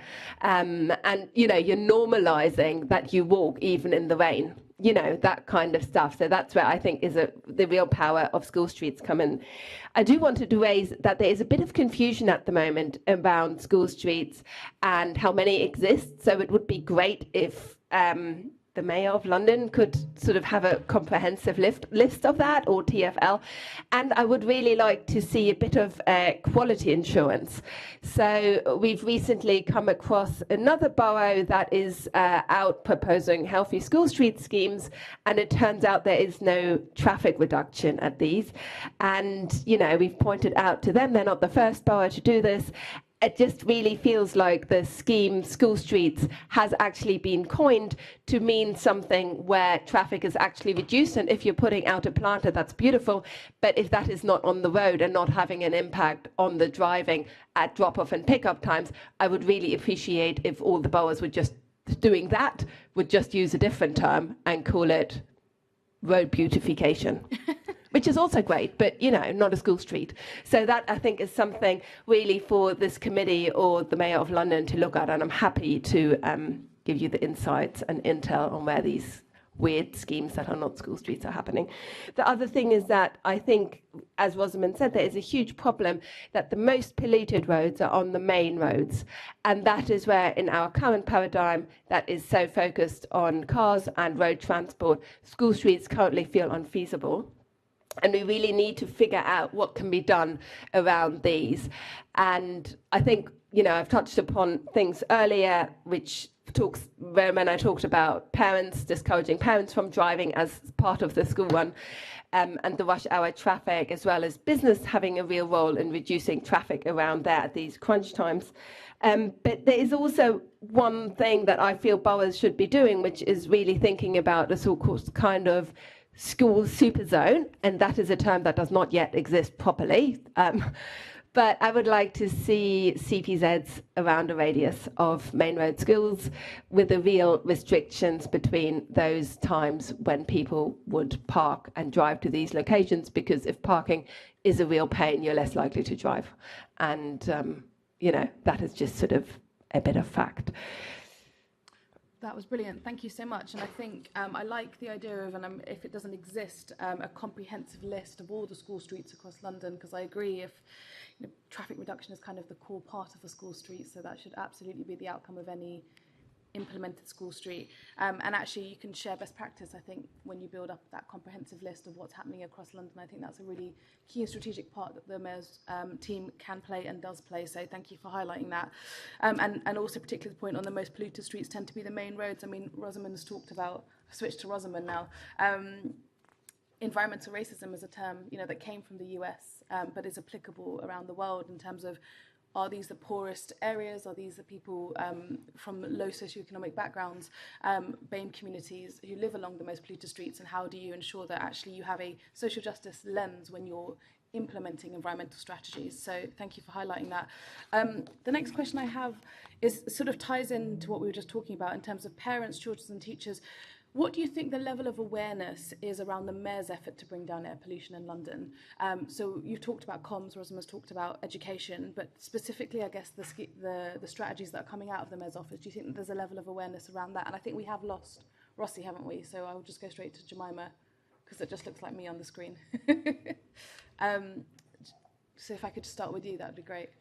Sorry, Sheik, do you mean the awareness of the parents or the awareness of the Mayor's office? The awareness of the parents, teachers, schools. So you talked, for instance, about head teachers and their effective comms when it comes to school streets. So how much fluency do you think there is in terms of their understanding of what the Mayor's office is doing on environmental strategies? When you have your ear to the ground, does it sound like there is that clear clarity on it? So I think it varies really strongly. And basically, if you have, let's say, 2 to 3 parents who can form a little team and they find someone in the senior leadership team of the school that is going to be really receptive and makes it a priority for them for whatever reason, then a lot of headway is being made. And it is really interesting that those schools that were in the Mayor's audit, the 50 most polluted schools a few years ago, lots has happened around there. And whenever we in our monthly meetings talk about schools where there's action and where we should go and do something else, someone will say, oh, remember this school, they were part of the Mayor's audit. They're all on it. Let's go and talk to them. And that is, that is a bit like it is. Those schools, I think, got a lot of attention. They really focused on it. They got real help from the Mayor to do lots of stuff. A lot of them have, I think, research projects running at their school, but it's a very different picture when it comes to other schools.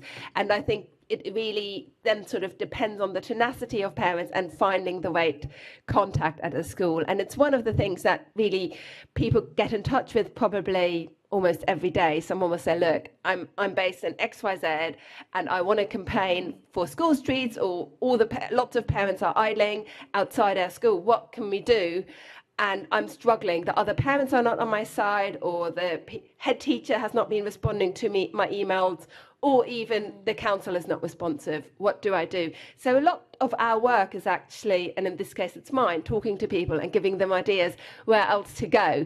But I think basically, unless you have 2 free parents plus someone in the senior leadership who really takes this topic on, it's very difficult to get movement on these topics. And that, I think, in a way, sort of is the problem that we're facing. It is not enough as an issue out there to everyone. Just as Rosamund says, most people have heard about air pollution being an issue. But as we can see by the large amount of people across London driving, taking their car for very small trips, this is not necessarily translated into the action that will make people leave their car at home. And while I'm sure, and I know anecdotally, that lots of people are no longer driving inside of London as a result of hearing about campaigns such as Rosamund and Mums for Lungs, we see that far too many people are still not making that choice. So I think a lot more needs to be done around there. Thank you. Yeah, a lot more needs to be done. I couldn't agree with you more. Elliot, I'll just move on to you. I wanted to ask about the Mayor's Air Quality Fund. Obviously, it's a project that helps tackling idling and speaks to a lot of what Jemima and Rossi have talked to today in terms of what's needed. And just to get some feedback from you, so how many boroughs have taken part in enforcement workshops? How successful have they been? This comprehensive list that Jemima's referred to, is that available? What work is being done to bring that kind of feedback?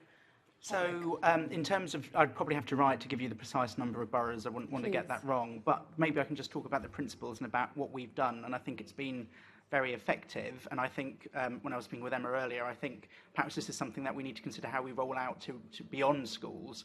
But what we've done is threefold. There's been a general kind of awareness raising campaign. You may have seen some of the marketing materials. We got very good engagement and pick up with it, which is around switch off every stop. And it's trying to get that sense to people that in the past there's been a lot of misinformation about, oh, it's bad for my engine if I keep switching on and switching off. And we're just, especially with more modern vehicles, it's not an issue and you should be doing it. And the unnecessary impact of engine idling is something we should be addressing. The second thing is the way we structured the programme was actually quite innovative in terms of we didn't just want to do information sharing. We also wanted to kind of encourage boroughs to kind of consider how they can use their enforcement powers, so that actually, obviously, you start with education, but you can always follow up with enforcement if needed. What we've learned through the programme is that the current regime, in terms of where you have to give someone a warning before you can issue a penalty, means in effect enforcement around engine idling is very difficult to do, and so therefore we have continued our efforts to raise awareness, and we focus particularly around schools. And again, we've got some really good case studies from different schools where we've been able to do some of that engine idling engagement and going and explaining this is really, really bad that you're doing. And most of it is parents dropping off their kids. And of course, they don't actually want to create a polluting environment. Many people just aren't aware. And this does tie in also with the school streets work, which I think is really important. And Jemima referred earlier to the 23% reduction when we've done some monitoring of some of the school streets that we saw at pick-up and drop-off times, thanks to, in effect, preventing the throughput of vehicles, but especially where you've got people collecting their children, having to do that further away. And it just means that the school itself bears less of the brunt of some of that idling impact. And as I was saying, one of the things that we will be considering is how can we continue that programme and also potentially build on that programme in terms of targeting other groups as well. Brilliant, thank you. And Jemima. I would just like to add one point on the schools and the responsibility of them to sort of raise awareness of air pollution, because while there is a number of schools and head teachers who feel very passionately and will use the newsletter and stuff, there's also a lot of them who have simply too much on. I think the workload has increased through the pandemic. The worries of the school staff community has increased. There's children that have fallen behind, and that will be bigger focus, COVID rates are up through the roof. And I think there's also a feeling that schools often don't want to go into the controversial issues. So it's very much dependent on the leadership. But I think that there's also a real cycle. So in the moment where there is more awareness of air pollution, more parents will get in touch with the head teacher. So 2 weeks ago, there was a high pollution alert for London, and 3 parents texted me separately. None of them have been involved in any kind of campaigning, but they know me just as another mum, and they know I do this work, and they texted me and said, I've emailed the head teacher. I'm really concerned about the kids doing PE outdoors today. and then the head teacher had already made that call and was not doing it outdoors.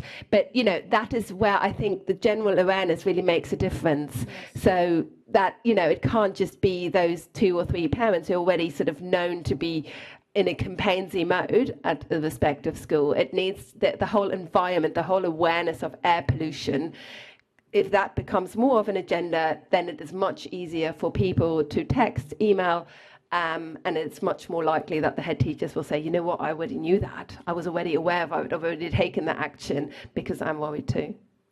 Thank you. And then I just have a final question back to you, Elliot, which is, do you think the government takes the health risks of air pollution seriously enough? And do you think, what additional support would you like to see them providing the mayor?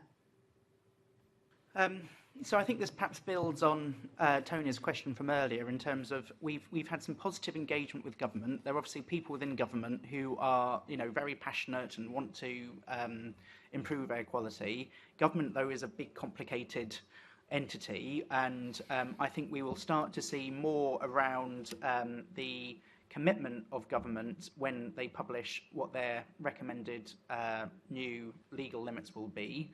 As we've talked about, hopefully that will reflect the health evidence that we have and around World Health Organization recommended guidelines, and that that will clearly set out how those are to be achieved.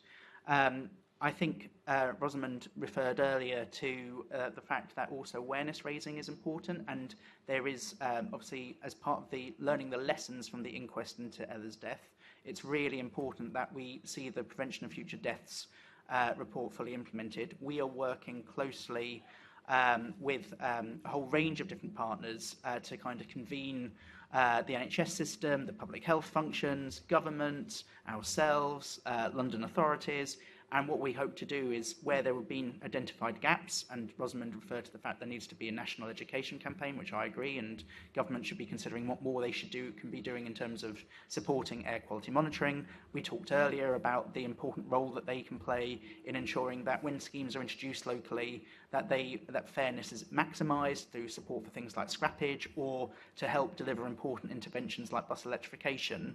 There is it is true to say that there is a challenge, I think, in terms of government funding coming to London at the moment. And that's obviously in the context both of levelling up, but also, as people will be aware of, and a bit above my pay grade, but the ongoing negotiations around TfL's finances. But clearly, without that support, and I was talking about with maintaining and sustaining our public transport infrastructure, we can't do what we need to do to actually improve London's air quality. And we hope that, where we can make progress, for example, by the Department of Health and Social Care kind of working with the various different medical educational bodies to improve the way that we educate practitioners, health practitioners, about air pollution so they can communicate to their patients. All of this is important work which currently isn't happening consistently enough or robustly enough, and these are gaps we will help to fill, but we also need government's help to ensure that they are filled. Thank you. Let's hope they're listening. Thank you, Chair. Thank you very much. Just to inform the committee, Rosamund's now had to leave, but we'll thank her for coming to the committee today. Benjamin, I'm going to come to you in a moment. Thank you so much for your patience. I'm not going to come to you with a specific question. I'm going to leave that to Assembly Member Cooper, but just to see if you've got any comments and anything from the kind of last 10-15 minutes come away you haven't spoken. Just before that, though, Elliot, can I just ask for a quick commitment that Jemima asked about the Mayor publishing a list of school streets, kind of official school streets? Is that something you'd support? So, yes, I'll take it away because I don't want to accidentally make a commitment, and maybe this goes to Tony's point that some of these questions are perhaps better for TfL rather than me. But my understanding is that work had been underway trying to pull together that comprehensive list. So for all the reasons Jemima said, it makes a lot of sense. So I will happily check and see where that is or what TfL's commitment is and write to the committee with an update if that would be helpful. Thank you very much. Appreciate that commitment. Benjamin. Thank you, Chair. So a few points which may sound a little random because they go back a few minutes, but on the school discussion, so one thing... it seems to have cut off. Is tech on that?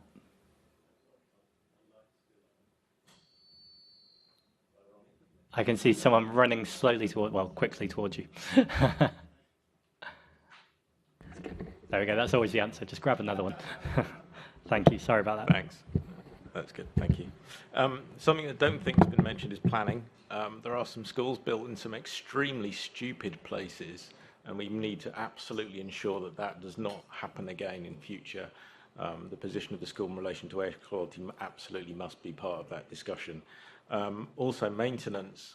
If obviously many schools have been built and they've got to deal with what they have, but the maintenance programs gives opportunities to think about how that school can be adjusted. New entrances, for example, schools that are built on busy roads sometimes have the capacity, if given the funds, to produce a second entrance which would be away from that busy school, and that would have really quite a significant difference and might facilitate a school streets that's not currently possible. Monitoring was mentioned. Monitoring in itself is not tremendously useful, particularly to that school, because it's just a squiggly line. What you really need is interpreted monitoring. You need to give guidance based on that measurement evidence. And there's still more work to be done. Not just saying we need more monitoring. We need to discuss what that monitoring will be used for, how it will be presented to the school, the parents and the children. I think that's extremely important. A good example of that is work that we've done with monitors that we give to the children. And the buzzword that we use there is we make the children the air quality scientists, and it means that basically they're delivering the message to their parents, they're delivering the message to the school teachers, and we found that to be extremely impactful, where the message comes across in a very local sense, in a very understandable sense, and actually we've found changes in behaviour of 30% within those schools. And bearing in mind, many of the schools we worked with are already doing best practice for the majority of the parents. They're doing the right thing, they're walking to school, they're taking the right route. So a 30% change is very major, and something I'm particularly proud of in my work, to know that I've made that difference. But we need to make sure that people like Rosalind, like Jemima and others, that the scientific community supports them in making sure that the messages that they're giving across are accurate and impactful to do that. A little more broadly, I mentioned planning, and other people have mentioned enforcement and inspection. There are many regulations which are in place. These are worthless if they're not followed up, they're not inspected, they're not monitored. And we've also talked about unintended consequences. So as these new policies come along, as existing policies coming along, we need a good program of evaluation to make sure they've had an impact, quantify that impact so it can be translated elsewhere, and establish whether there have been any unintended consequences. And I think this brings me to my final point. We've mentioned about legislative guidelines, WHO limits, etc., etc. Those are broadly based on geography. Which are the most polluted road? Which are the most polluted areas? This doesn't necessarily translate to who are the most vulnerable. We've discussed this a lot. And I think there really needs to be legislation and focus, not only on geography. Those limits are important. They're a very useful tool. But we also need legislation that focuses on people rather than geography. I think there's an opportunity to really make step forwards to improve the health of the population by thinking where people are, who are those people, how are they breathing air quality. Even if it's not the most polluted part of London, it may have the highest exposure to vulnerable people in that part of London. Thank you. Assembly Member Cooper. Thank you. I'm going to carry on with you, if I may, Ben. What can the science tell us about the health impacts of air pollution, particularly the interface with COVID?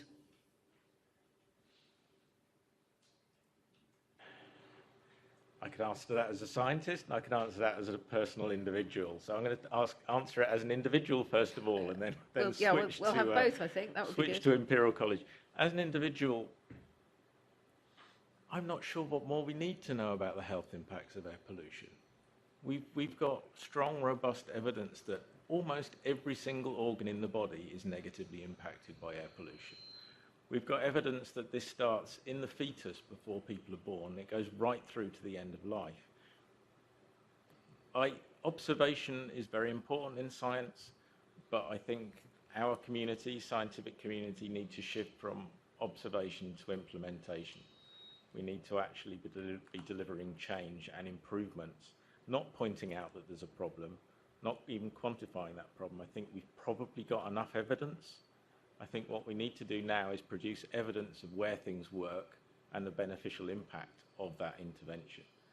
And when we can come to policymakers and say, not air pollution harmed people, when we come to policymakers like yourselves and say, if you do this, you will have this beneficial effect as demonstrated by that study, I think that's where the real impact of science is now.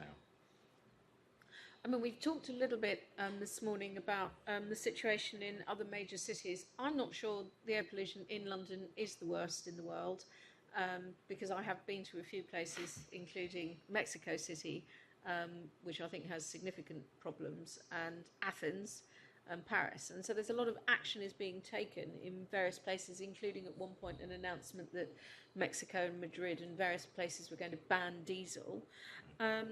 How do we compare, though? I mean, this is my perception. How do we compare in London to other cities? Are we really the worst in the world, or? Okay. Yeah, I chose a career which involves me travelling to the most polluted cities in the world, which is probably not a sensible move in the beginning of it. But well, we're going to say congratulations, and we're going to hope it hasn't affected you too badly. I hope so. So, as you can imagine, it's not a totally straightforward answer to that. It depends on what pollutant you're talking about and whether you are particularly interested in the pollution that's created within that city itself. So, London, correctly, at the time, had a reputation for extremely high levels of nitrogen dioxide. And this was as a consequence of a combination of fleet composition, very high level proportion of diesel vehicles in central London, partly because of buses and taxis, partly because generally in Europe the car industry pushed diesels, and as Jemima quite rightly pointed out, those diesels were not held to their legislative standards, partly because some of the technology that was then applied to those vehicles produced nitrogen dioxide in the act of reducing particles. And this comes back to enforcement and legislation. Ourselves and others in the scientific community were pointing out this problem a decade before action was taken to change it. So the scientific evidence was there, but the decision was not taken to move on those companies for 10 years, which is extremely disappointing. Kind of reminds me of, I don't know, cigarettes, and maybe even impact on the atmosphere, climate change. You know, we've known about these things for a long time, but getting people to actually take action, not so fast. Absolutely, it's not unique in that. I like to think that campaigners like Rosalind, like Jemima, others, are now holding people much more to task, and those things are now accelerated. So in nitrogen dioxide terms, London had a very poor reputation. That's recognised. That has been, is being addressed, and as Elliot's mentioned, there have been some really quite impressive decreases or improvements in nitrogen dioxide air quality. Other cities, so you might think of some other particularly polluted cities such as Chinese mega cities, cities in India, etc., may not have that nitrogen dioxide problem because their diesel fleet, their technology is different, but they will have other problems, particularly around secondary air pollutions from coal power generation, crop burning. Many different parts of the world have got different issues that they need to address. Ours was particularly nitrogen dioxide, and we are addressing that. And now we need to be proactive, look ahead, think what are our new priorities within London, what do we really need to address? And we've mentioned several of those. We've not mentioned construction, which is important. We've not mentioned space heating. We've not mentioned restaurant emissions. So there are a few that we need to keep tabs on. How urgent, in your view, is it that the Mayor really starts to bring London's air pollution levels in line with the revised WHO guidelines? Because we clearly aren't at the moment at all. We're not. So the straight answer is I think it's extremely urgent that the Mayor takes steps to come in line with those new standards. At the same time, we have to recognise that the Mayor is not going to be able to achieve that on his or her own. As we get to these lower levels, the amount of pollution that London suffers will be proportionally less from within London, and the proportion coming from outside of London will increase, and as I say, that will need action. As I've also said, that absolutely does not mean that we shouldn't try. All improvements in air quality in London will have a health benefit. again, I don't think we should be focusing too much on these numbers, these limits, because that suggests that once we've achieved them, there's not a problem, and that's not the case.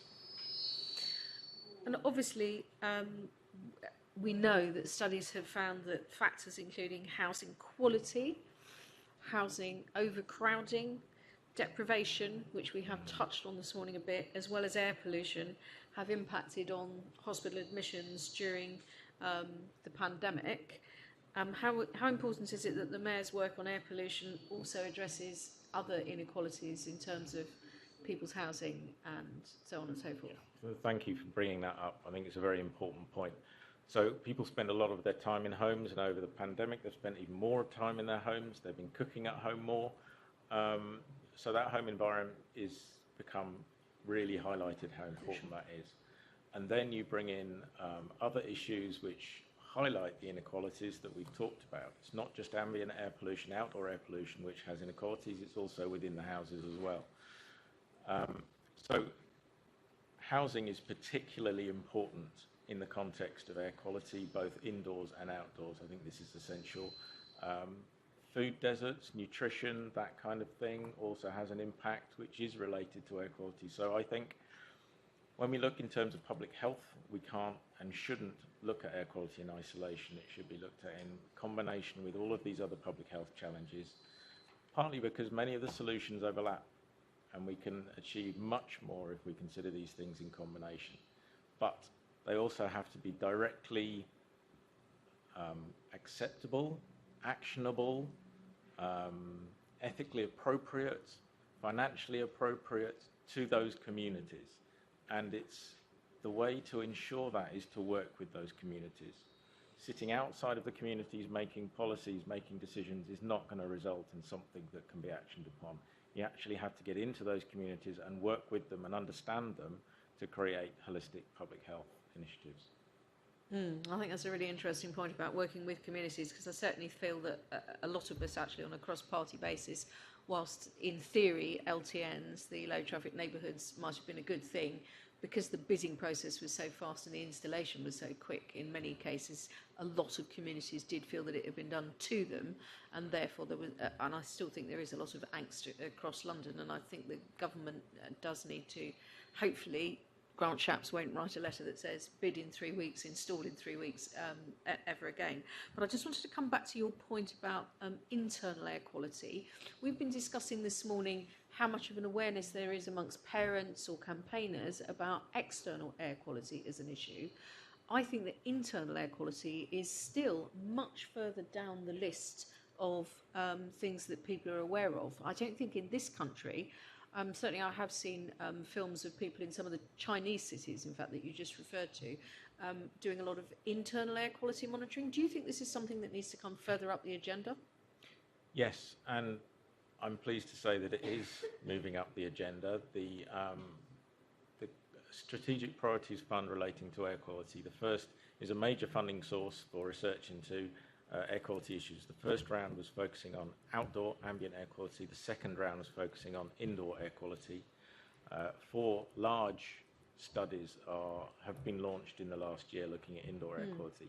And the reason that that's important is we have big evidence gaps. We're not quite certain of the messages that we should be giving to the public, because these are very private spaces. And when you're impinging on those private spaces, you have to be very careful about what messages you're giving. Certain aspects are, again, down to planning, down to construction, down to energy supply, etc. But then other things will directly be related to their behaviour, their choices, their consumer choices. So we need some more evidence on that, and that is beginning to change. And it again comes into climate discussion, because as you make homes more insulated, quite rightly, you reduce fuel costs, then you run the risk of forming these enclosed boxes which will trap air pollution. It will keep outdoor air pollution out, but it will also keep air pollution in. So yeah, I think this is something that really needs to be taken forward in London, and I think it needs to be done very closely with housing associations, social housing, etc., to bring them on board. Finally, Chair, if I may, if I could just bring that to Elliot, as soon as that evidence is available and we've got some idea of the kind of things that might be appropriate to start recommending to people that they could do to improve their internal air quality, is that something that the Mayor could usefully become involved in publicising? And I mean, I would say probably yes. And if so, is that something that the Mayor would be likely to start to pick up on? Because I think, given that there's been a lot of focus from the Mayor on air quality, this would obviously could have no kind of legislative impact or couldn't force people to do anything. But messaging, I think, is really important.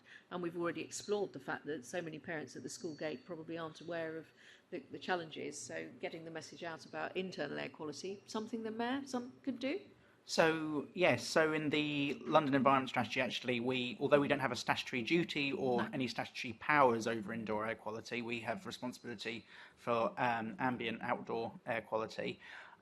What we've done is, as part of our nurseries programme, for example, we actually did indoor air quality monitoring to try and kind of bring out or to start that conversation about understanding what some of those impacts would be.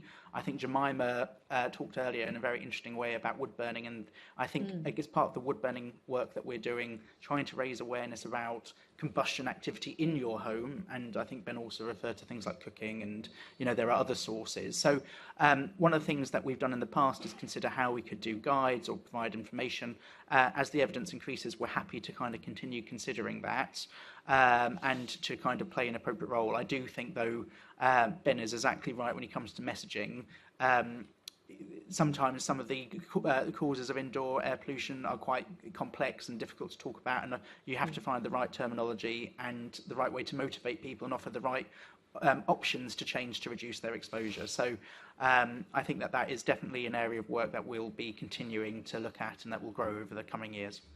Might be an area also for us to come back to, Chair, as the scientific evidence starts to emerge, and also potentially something that we could report on through the Assembly Environment Committee in terms of giving people advice as well. Agreed entirely, and it's really fantastic to hear a scientist in particular talking about community empowerment. I think it's we're clearly going in good directions. Assembly Member Best, I believe you had some supplementaries from earlier. Thanks for your patience.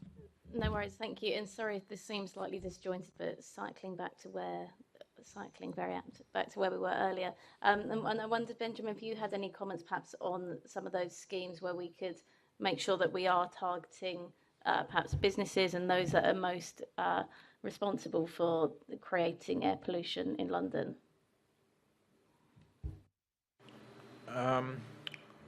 There is carrot and stick, of course, as usual. I've briefly mentioned the stick in terms of enforcement and inspection. And this absolutely has to be followed up. But the businesses are, well, not all, but many businesses are actually asking for offering their own carrots. So we get approached by a lot of businesses saying, we want to be seen to be green, we want to be seen to be doing our bit. What can we do to improve air quality? So many of them have environment or sustainability officers and managers that are really keen to take things forward. In some cases, we can help them, we can give advice. In other cases, they need something more coordinated. And then they need to take it up the chain to their managers and implement them. And that seems to be the tricky bit. So you've actually got resources within these companies to try and make a difference, but you need to ensure that those within the company, they've got the power to enact them as well. So I think that's an interesting opportunity that's not being fully exploited at the moment, particularly if it can be put in a cohesive way. A nice example is the Low Emissions Construction Partnership, and this is a number of construction bodies to do with off-road vehicles, power generators, the constructors, demolition, etc., all working together to generate evidence for best practice to disseminate amongst their industry, and I think that's having some benefits. I think there are equivalents that can be done across the sector, particularly for delivery companies, etc. They should be making a hell of a lot of money at the moment, and I think that opportunity should be tapped into to see if the successes that they're gaining from this shift in consumer behaviour can be diverted to benefit society. And getting further and further outside of my remit, but I think the companies themselves will be receptive to that if they're given the right facility to do so. Thank you. So I hope that's something we can perhaps pick up in recommendations on how we better do that. Just a couple of follow-ups from earlier discussions. So, yeah, I mean, Rosamund's unfortunately gone now, but she did mention Waltham Forest, which most of you probably know is where I live. So I know firsthand that the mask is slipping there on how some of these LTNs have worked and how they've failed.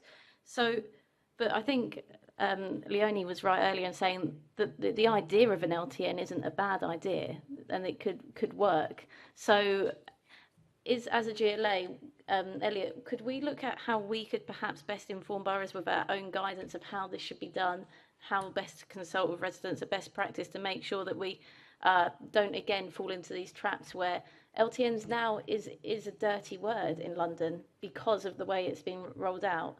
And that's because of the procurement and the way in which local councils have done it. It has, unfortunately, become a negative thing. So the first one is guidance on that. And the second one, conversely, moving on to School Street, which we can see a massive shift in the perception of school streets, which a lot of the characteristics are similar to LTNs, yet, school streets have been rolled out in ways which, in the majority of cases, that mean they've been well received. But it was actually perhaps a point slightly different to you, Jemima. You were talking about further rollout of CPZ. Now, I'd like to see how we can help councils with less rollout of CPZs in order to create school streets. For example, in areas like mine, there's very quiet streets. There's no way you will ever in a million years get the residents to sign up to a CPZ because it would be ridiculous for them to do so. But during those school times, it does get very busy. And we would like a school street on those roads. But if you're in a small cul-de-sac and you're talking less than 100 residents, there's no reason why the council can't identify, put together a scheme that doesn't require a CPZ, as far as I'm concerned.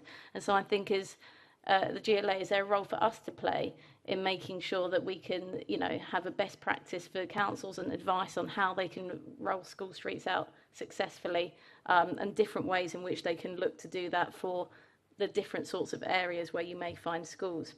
And a final point, just one last one, sorry, is on a lot of talk about the expansion of the ULEZ and it's helped, but I think one of the clear things that hasn't happened is the support. And I know you mentioned the scrappage scheme, Elliot, and we probably will be on different sides when it comes to how helpful that's actually been.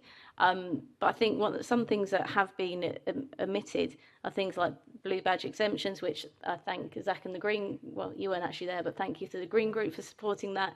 And we do need to look further with these sorts of schemes, how we protect people. So, in looking at the further recommendation and even looking at any of these schemes, are you going to consider how in these schemes we're protecting people, for example, blue badge holders?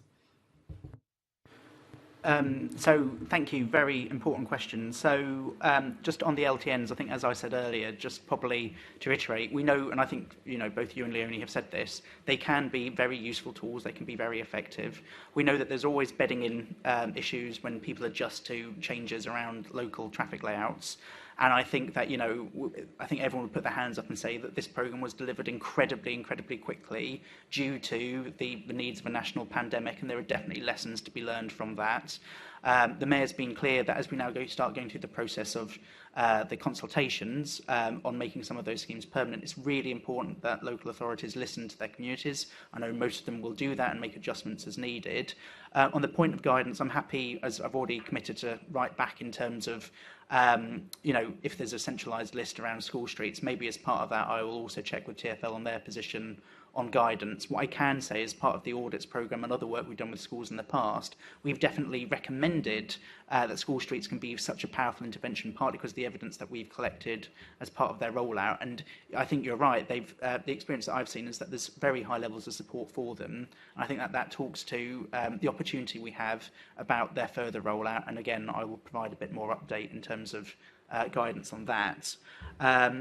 In terms of the ULEZ and any kind of next steps from that, in terms of the approaches that TfL are looking at, again, a very clear message that should be coming out of that is that fairness will need to be at the heart of those schemes, and that will, as part of the development of them, we will need to consider the appropriate exemptions and discounts, how we provide targeted help to those on low incomes, disabilities, You highlighted the issue around Blue Badge, and small businesses and charities, and all of that work will take place. We've learned a huge amount from the implementation of ULEZ. We've learned a huge amount from the scrappage scheme that we've done. I think one of the things that we've always said is we wanted to continue that scrappage scheme and help more people. And one of the things that we'll be looking at is how we can do that as part of the wider work around what these future approaches might be. Thank you very much. If I can turn to you now, Jemima, I want to talk particularly about schools and nurseries. Just to start off with, you mentioned before school super zones. Would you like to update the committee in what that exactly is and why you think it's a good idea? Sorry, they're not a proper term yet. Something I'm starting to campaign for with Mums for Lungs. Do you want to take a moment to campaign, or would you rather? Well, I do want to take a moment to campaign. Yes, so basically, look, the real problem is that school streets are really great, and we see them happening in a lot of boroughs. There's currently only 2 boroughs across London, if I'm rightly informed, where there is no school streets, which is Bexley and Hammersmith and Fulham, which is the case if you define school streets the way I do, by requiring some kind of traffic restriction. But we need to really find solutions to really reduce the exposure of those children on the school run, at the school gate, to air pollution when they are on those schools that are, as we've mentioned before, on the really big roads. And one of the things is that we just really need to reduce traffic around that. So we would like to see, as I said earlier, CPZs to really discourage the local or the parents at those schools from driving. I personally think, unless you have a really good reason to go to a school that is further away, that you should at the time of applying to a school really think about how are you going to do the school run for the next 7 years. Is there a way of doing it without adding the pollution by driving on a daily basis twice a day, which obviously would have numerous benefits from an air pollution perspective, but there's also really strong evidence that too few people and too few parents know about that, is if children actually have an active start to the day, they're still able to concentrate better 5 hours down the line. So, from a child's success and fun perspective, it is better to start the day in a way that is not strapped into the back seat. But yeah, so one of the things that we want local authorities especially to be thinking around ahead of the local elections in May is to think, what is the alternative package that they are going to provide to schools that cannot get a school street by 2025. So we're going to be campaigning for school streets on all schools, or an alternative package where a school street is not feasible by 2025. So that will include a campaign for secondary schools as well, where we think it is absolutely critical to also reduce the traffic where possible. So some of the things that can be done is, as someone mentioned it earlier, providing funds so they can move a school gate. There is obviously the ideas around green screens, which can offer some respite to the huge exposure of air pollution, as well as, is there an opportunity to shift things around? There is a school where we recently attended a school street, but the school street is on the back side, and so is the car park for the teaching staff, but the playground of the school is at the front on an absolutely major road. There needs to be clearly funds made available to shift that around if the staff community needs to drive in that number to school, and therefore have a car park on the school ground. So there is a lot that needs to be done, but some of the things that we think would be deterrent to parents driving would be making it more difficult to park. Thank you. I don't think I've ever explicitly said that in committee before. Can you take a moment to campaign? How could the audit programme support schools and nurseries better in their goals of reducing pollution in their vicinity? To me? Okay, just more. I think what was so good about the audit programme is that it really alarmed the schools and the nurseries, and it really alarmed the parents as well, thinking, oh my God, this is a school that is highly polluted. We need to find solutions here. And I am very confident that a lot of the schools where action has happened, which was either teacher-driven or which was parent-driven, was inspired by parents and teachers hearing of those schools that were on that audit list of, I think it was 50 primary schools and 10 nurseries? 20 nurseries. So, there has been a real trickle effect, because people were suddenly thinking, oh my God, my friend's kid goes to a school that's badly polluted. They're taking action there. what is the situation at my kids' school. So, you know, ideally we would just like to see more of that. I know that there is the school's help desk, which is run between the Mayor's office and Global Action Plan, but I think that too should probably be advertised more strongly. I still talk to a lot of parents and to head teachers as well who are not aware of the Global Action Plan schools framework or of the help desk. So, you know, in a sort of ideal scenario, I would like to see council officers in every local council who have a sort of real mandate to be speaking with every school on a senior leadership team on a regular basis and saying, look, this is the pollution, this is the support that is available, this is the stuff you could do, you should do, here's a pre-drafted text for a newsletter. And, you know, as volunteers, we are trying to do that to an extent, and we've, you know, drafted stuff for newsletters. And, you know, in 2018, we contacted 250 schools and said, look, we think you should be applying for a school street. And, you know, I think it needs to be coming much more from inside the councils. And I think the Mayor and this committee too has a really strong role in pushing them to do that.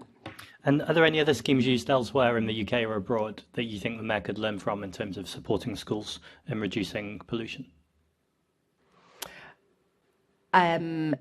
So, I mean, the school street situation is that really it is quite difficult currently to enforce them outside of London. So London, apart from where it started, which was in Scotland, is sort of really sort of on the front of the curve of that thing, that scheme itself. But I think there are good schemes happening in other countries and other cities.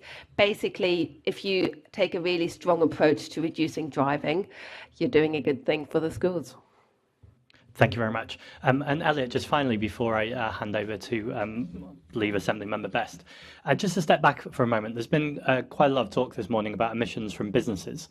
Could you give us an update on the non-mobile road machinery that's particularly working on construction sites and where we're at with that? Yes, absolutely. So I think there's probably a couple of points to say. So as Ben highlighted, construction is a source which we need to tackle. We've always argued that we would like, and we've been lobbying government consistently for the same kind of low emission zone powers that we have over road vehicles for non-road mobile machinery, on as it's known to its friends. And what we've been able to do while we've been making the case for those powers is try and use the Mayor's planning powers to introduce requirements in London through the planning system for planning sites to use cleaner kit. Now, there is still a long way to go with construction, partly because the emission standards are further behind than they are for transport, but the work that we've done through the non-road mobile machinery low emission zone will have actually cleaned up some of the types of plant used.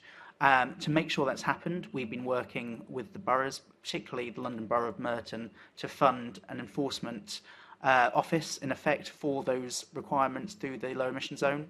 And what that's been able to do is actually then help, as we progressively tightened the standards, and we'll continue to do that to reduce emissions. Obviously, we've also worked closely with Imperial, and Ben mentioned some of the work that's taken place in terms of how do you actually incentivise and encourage people to go beyond just what the minimum standards are, how do you support the development of new technologies, whether that's things like hydrogen fueled plant, or alternatively, you know, switching rather than to diesel powered generators, to actually how you can actually support the use of electric equipment, or to actually make provision to plug into the grid, and thus therefore to reduce emissions. So there's quite a holistic body of work that we do through that non-road mobile machinery low emission zone, and also with a whole range of partners in the construction sector. Although we're the first to say that we want to go further, that we need to go further if we're going to meet those WHO recommended guidelines. And what we're hoping that the government may do now that the Environment Act has passed is that, as a form of secondary legislation, they will give us additional powers and more flexible powers, crucially, a bit like we have, as I say, with the low emission zones we have for transport, to actually reduce those emissions further. Thank you very much for that. If I apologise to the guest temporarily, I'm going to speak in what sounds like another language just to do some very quick committee business, and then we're going to carry on with the conversation more informally. But can I just ask that the committee is recommended to note the report as background to putting questions to invited guests and note the subsequent discussion, and B, delegate authority to myself as chair in consultation with party group lead members to agree any output arising from the meeting. Can we agree with the recommendations? Agree. Thank you very much. Assembly Member Best. Thank you. Because we're about to, we shortly might not be quorum, so we're making sure that we delegate authority first. I was thinking about leaving room to use the facilities. Now you can. Okay. Assembly Member Best. Thank you. Just moving on to domestic combustion and Elliot. What plans does the Mayor have to reduce the levels of particulate emissions from domestic combustion? So I think perhaps if I give a bit of context about what we've done already and what we hope to do, and plus also this, and perhaps set out the kind of additional support that we're hoping to get from government and others. Government actually did something very positive in this space in terms of their new regulations for solid fuels. That's given us an opportunity to actually work with those who sell solid fuels in London to raise awareness about the requirements, particularly around wet wood. For those of you who don't know, the burning of wet wood is particularly more polluting than the use of kiln-dried wood. We wouldn't advocate necessarily the use of burning in certain circumstances, but where people are burning, it's obviously important that they do that in a way which is both compliant with existing requirements in terms of smoke control zones, but also those regulations in terms of the fuels that they're actually using as well. And we've, as I said, we've actually written directly to the suppliers in London to raise awareness about those new regulations. We've established a new working group with the London boroughs. This recognises that, of course, addressing pollution sources is not just the Mayor's responsibility in London. The boroughs have very specific responsibilities. One example of how this working group is already starting to take positive action is that we've developed a series of training courses for borough enforcement officers to educate them about air quality, the new regulations, what the requirements are, what the enforcement provisions are, and to kind of basically support the boroughs in any additional work that they would be doing around the sale of those particular forms of solid fuel. But we recognise that, and I think this has come up quite clearly, that there's a real piece of work that needs to be done around awareness raising. So we're currently working with Impact on Urban Health, which is part of the Guy's and St Thomas NHS Trust Foundation. And we've also worked with a kind of a public information organisation called Kantar, where we're actually looking at how do we better explain in a way that actually resonates with people, and again doesn't victim blame. This is about, how do you actually inform and then support change in terms of the use of wood burning and how that impacts on them, their family, and inside their home, like Leonie was talking about in terms of some of the indoor air quality discussion as well. So we're currently underway in terms of that partnership, where we hope to develop resources that can be used and be shared more widely, and then we expect that to be in place for the next wood burning season. And then beyond that, we're currently also supporting a multi-borough bid for DEFRA funding, which we are hopeful that we will secure, which will then enable us to do another round and a more sustained, larger scale round of engagement and awareness raising, using the best possible and latest available evidence around wood burning to make sure that we can sustain that information provision over a number of wood burning seasons. Thanks, Elliot. The Assembly back in November passed a motion asking for some more specific kind of figures on wood burning and hopefully reductions in wood burning over the years to... Sorry, there's a lot of feedback, isn't there? To come before the Assembly. Is that something you would be supportive of providing? Sorry, I didn't quite hear that. Sorry. Sorry. The Chair did tell us not to put electronics by the... So the Assembly recently passed a motion in November asking for some more fuller statistics on the wood burning issue in London and numbers and hopefully decreases in those numbers to come before the Assembly regularly as part of the Mayor's updates. Is that something you would be supporting of providing? So yes, absolutely, and I believe a response, apologies that response hasn't been with you sooner, but I believe that went out yesterday to that motion. And just on that, to say two things. So in December, we published our new London Atmospheric Emissions Inventory, which included a detailed breakdown in terms of the contribution from wood burning. So we estimate around 17% of the PM2.5 emissions from within London coming from that source. And also, as part of the analysis that we do in terms of concentrations of PM2.5 in London, since 2016, I think there'd been something like a 19% reduction in PM2.5 concentrations. We're happy to continue providing that information. I believe one of the parts of the motion was, could we do that? So we normally do that on about a 3-yearly cycle. And I think one of the questions was, well, can we do that more frequently so that we can, understand progress and understand how much this is an issue? We are looking into it. We've not been able to make that commitment yet. There's a number of moving pieces in developing the LAI. We might not be able to do a full LAEI, but we might be able to do a snapshot which picks it up. So we are looking into what is possible, and when we've got an answer on that, we'll update you. But in principle, yes, more information is good information. Yes, please, Benjamin. Thank you. If I could add a couple of points, because I'm not Elliot. Wood burning, for the vast majority of people in London who do wood burning, is a lifestyle choice. It's not essential to heating their home. It's not a financial choice. I find it incredible that for a large proportion of London, we are penalised if we drive a polluting vehicle in London, but we're not penalised if we choose to burn a very polluting home heating source. It's also extremely unequal in that this is a choice that mostly the more affluent parts of London are making, and they're inflicting upon the less affluent parts. So I really think wood burning is something of a no-blamer, but also a no-brainer.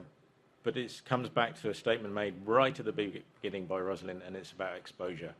What we're talking about is burning wood in a very the most densely populated part of the UK. We're not talking about burning wood in the countryside, in rural areas. This is a specific London question. And second is about gas. And gas is the other major polluting source of domestic emissions. And this relates to indoor air quality. It's been suggested, and I hope it passes through, that gas will not be installed in any new homes.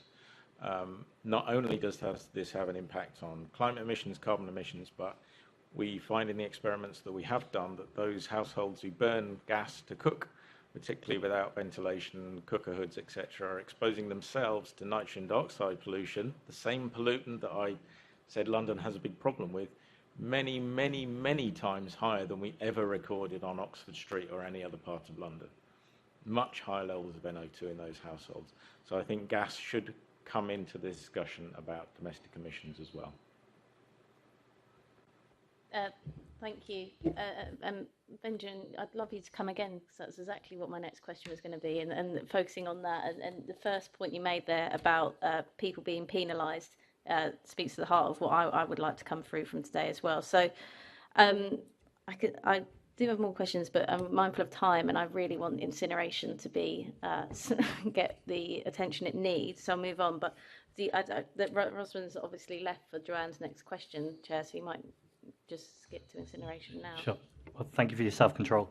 I'll hand over to Assembly Member McCartney, who's joining us virtually for the final sections.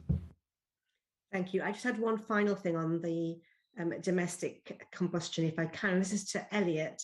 I've getting increasing complaints about people burning rubbish and other things in London gardens, and how that impacts on neighbours. Is that something you're hearing as well? And perhaps as part of your campaign about wood burning stoves, that could also be included. So yes, so antisocial burning and while a nuisance burning, I suppose, is a responsibility for London's boroughs. Definitely anecdotally, there was a lot of reports, especially during lockdown, especially when I think some of the garden waste collection services stopped. There was, definitely anecdotally in discussion with boroughs, there was a lot of increases in complaints and awareness around that. I believe there have already been some discussions. I mentioned the wood burning working group that we set up with the boroughs. I will check with my colleague who leads on that working group and see what discussions have had. And again, when I write to you, I'll provide a fuller update. And again, we are keen to support the boroughs in taking action against, not just from a health perspective, obviously, but just when it's also a nuisance, when people are using domestic burning in their gardens and causing problems. And especially if you think about sometimes some of the things that go on to, your home bonfire, they can be covered in paint or other quite toxic substances, which can actually cause additional health impacts. Yes, thank you. I had a resident yesterday telling me that in the summer, at times she couldn't open her windows because of somebody burning rubbish nearby. I think that would be useful for that update, certainly. Can I go on, though, to incineration? And my questions, to start with, are to Dr. Barratt. Emma has raised earlier in the meeting about the Edmonton incinerator. And as a representative for the area, I've also caused for a pause and review of that. But unfortunately, those contracts have now been signed. So we now have to turn to look at what we can do to, I suppose, monitor and make sure that any emissions are as negligible as, or as low as possible. But can I start by asking, how well are the health effects of the incineration of waste known? And what can we do to ensure the emissions from incinerators are reduced? Okay, thank you. So incinerators have been around for a long time, and as you might expect, there have been a number of studies trying to quantify, identify the health impacts of them. There was a series of papers published relatively recently, as sponsored by what was then Public Health England, now UKHSA, by Imperial College and other collaborators, and they used small area health statistics. So this is looking at clusters of population around incinerators at different buffers, boundary buffers, to look at whether there's an association between the health of that population and the development of particular adverse health effects. The conclusion of those publications was there was no robust evidence that the incinerators was causing any health impacts that could be causally associated to the incinerator. That harm could not be ruled out, but a properly operated modern incinerator should have minimal impacts on health, which is about as certain as you'll get a scientist to say something. And I think the key there is properly operated, and it has to be inspected, it has to be regulated, it has to be absolutely operated to the best available standards, and the operators need to be held to account for that. There's been worrying information in the press about inspection from the Environment Agency relating to water quality. We absolutely have to make sure that this does not happen with incinerators, because a poorly operated incinerator is basically a back garden bonfire burning rubbish. So they have to be held to account. The other aspect is around lorry movements of waste to and from the incinerator itself, which I think is likely to be the greater health risk than the incinerator.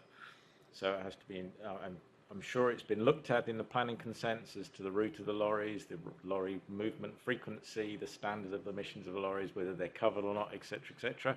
That also has to be monitored and recognised. And I think that monitoring emissions from an incinerator is tremendously difficult, partly because the stacks are deliberately high to take the pollution away from the population, but more importantly because the kind of pollutants that we're most concerned about are at very, very trace levels. So they can be very difficult and very expensive to monitor. Whereas truck movements, nitrogen dioxide, PM2.5, more standard emissions. So I think the local power will more likely to be of benefit looking at the truck movements than the incinerator itself. Okay, thank you. That's really helpful. And if I can turn to Elliot, obviously Dr. Barratt has talked about the reduction in funding to the Environment Agency, so they're not able to continue their monitoring of our waterways as they should do. Do you or does the mayor have concerns that that may be the same same case with incineration? And is the mayor making any representations on this? So yes, and obviously it's something that we take incredibly seriously. Can I just perhaps reiterate what I said to Emma earlier again, in that we don't feel that any new incineration capacity in London is needed, and you will have been part of those discussions and fully aware of that. And also, I think it's important context that the regulatory responsibility, the statutory responsibility now for monitoring the incinerator, and as Ben explained, making sure it actually delivers the protections that we need, is the Environment Agency's. The Mayor has written to the Chief Exec of the Environment Agency. We've received a response which has provided reassurances.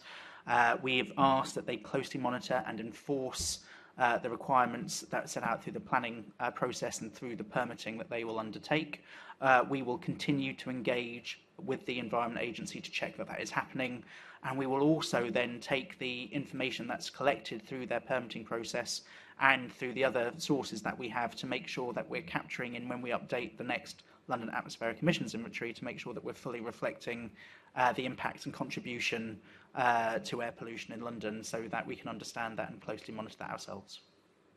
Okay, so I think what you're saying to me is that the data is collected by the Environment Agency or regulators, and then you use that data in the GLA forecasts. Is that correct? And that gives us a mechanism for continuing to talk about this with the Environment Agency to check, well, what assumptions are you making, what monitoring has been taking place, how have you been continuing to enforce the permit requirements. So there is that dialogue that takes place with the Environment Agency. And can I also ask, in the data that the Environment Agency looks at, do they look at health data in local areas? I would need to double check, but I'm not sure that they would do. But I think that they would be looking more at monitoring of the direct emissions and other kind of data that would be collected from the plant itself, rather than wider epidemiological work around health. Thank you. And I think Dr. Barratt also alluded to another issue, which is the lorry movements. And we know that, for example, my area, the North London Waste Authority, a number of boroughs, all sending their refuse trucks, primarily along the North Circular Road, to the Edmonton facility. But what is being done to look at what can reduce the pollution from those movements? So I think probably the first thing to say is, of course, that all heavy vehicles operating in London, so buses, coaches, lorries, already are required to meet the Euro 6 standard for the low emission zone, which is the same as the ULEZ standard if they're a diesel vehicle, which these lorries would be.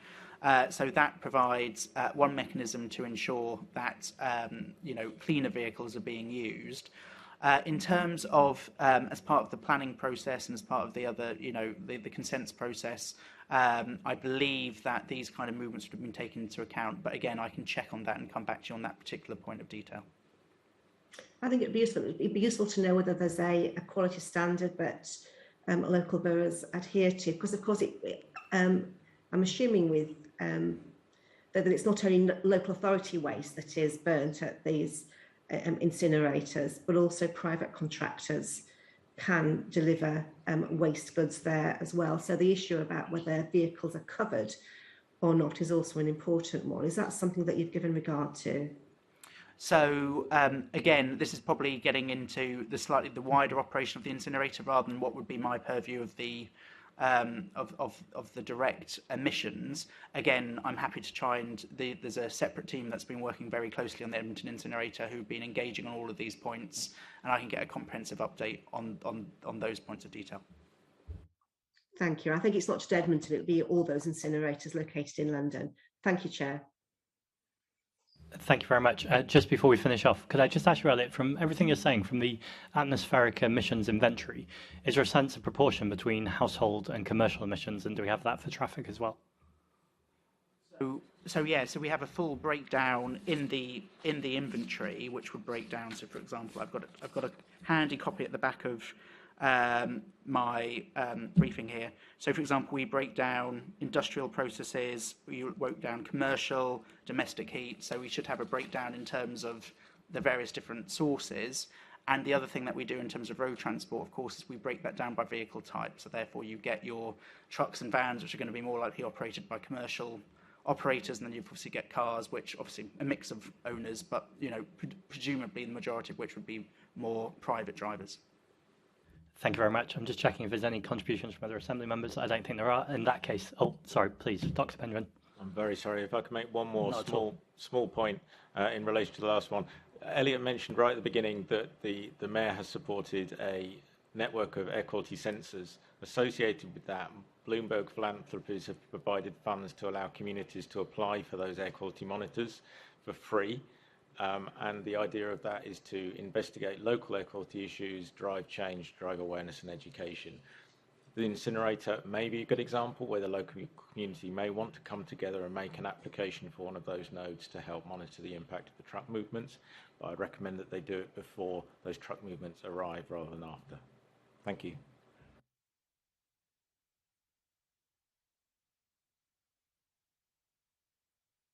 We've now reached the end of our question and answer session today. The committee has a few more items of business to deal with, but please feel free to leave the room when you wish. Thank you. The committee is recommended to note its work programme. Can we agree with the recommendation? Agreed. The next meeting of the committee will take place on Tuesday, 22nd of February 2022 at 10 a.m. There is no urgent business. Thank you.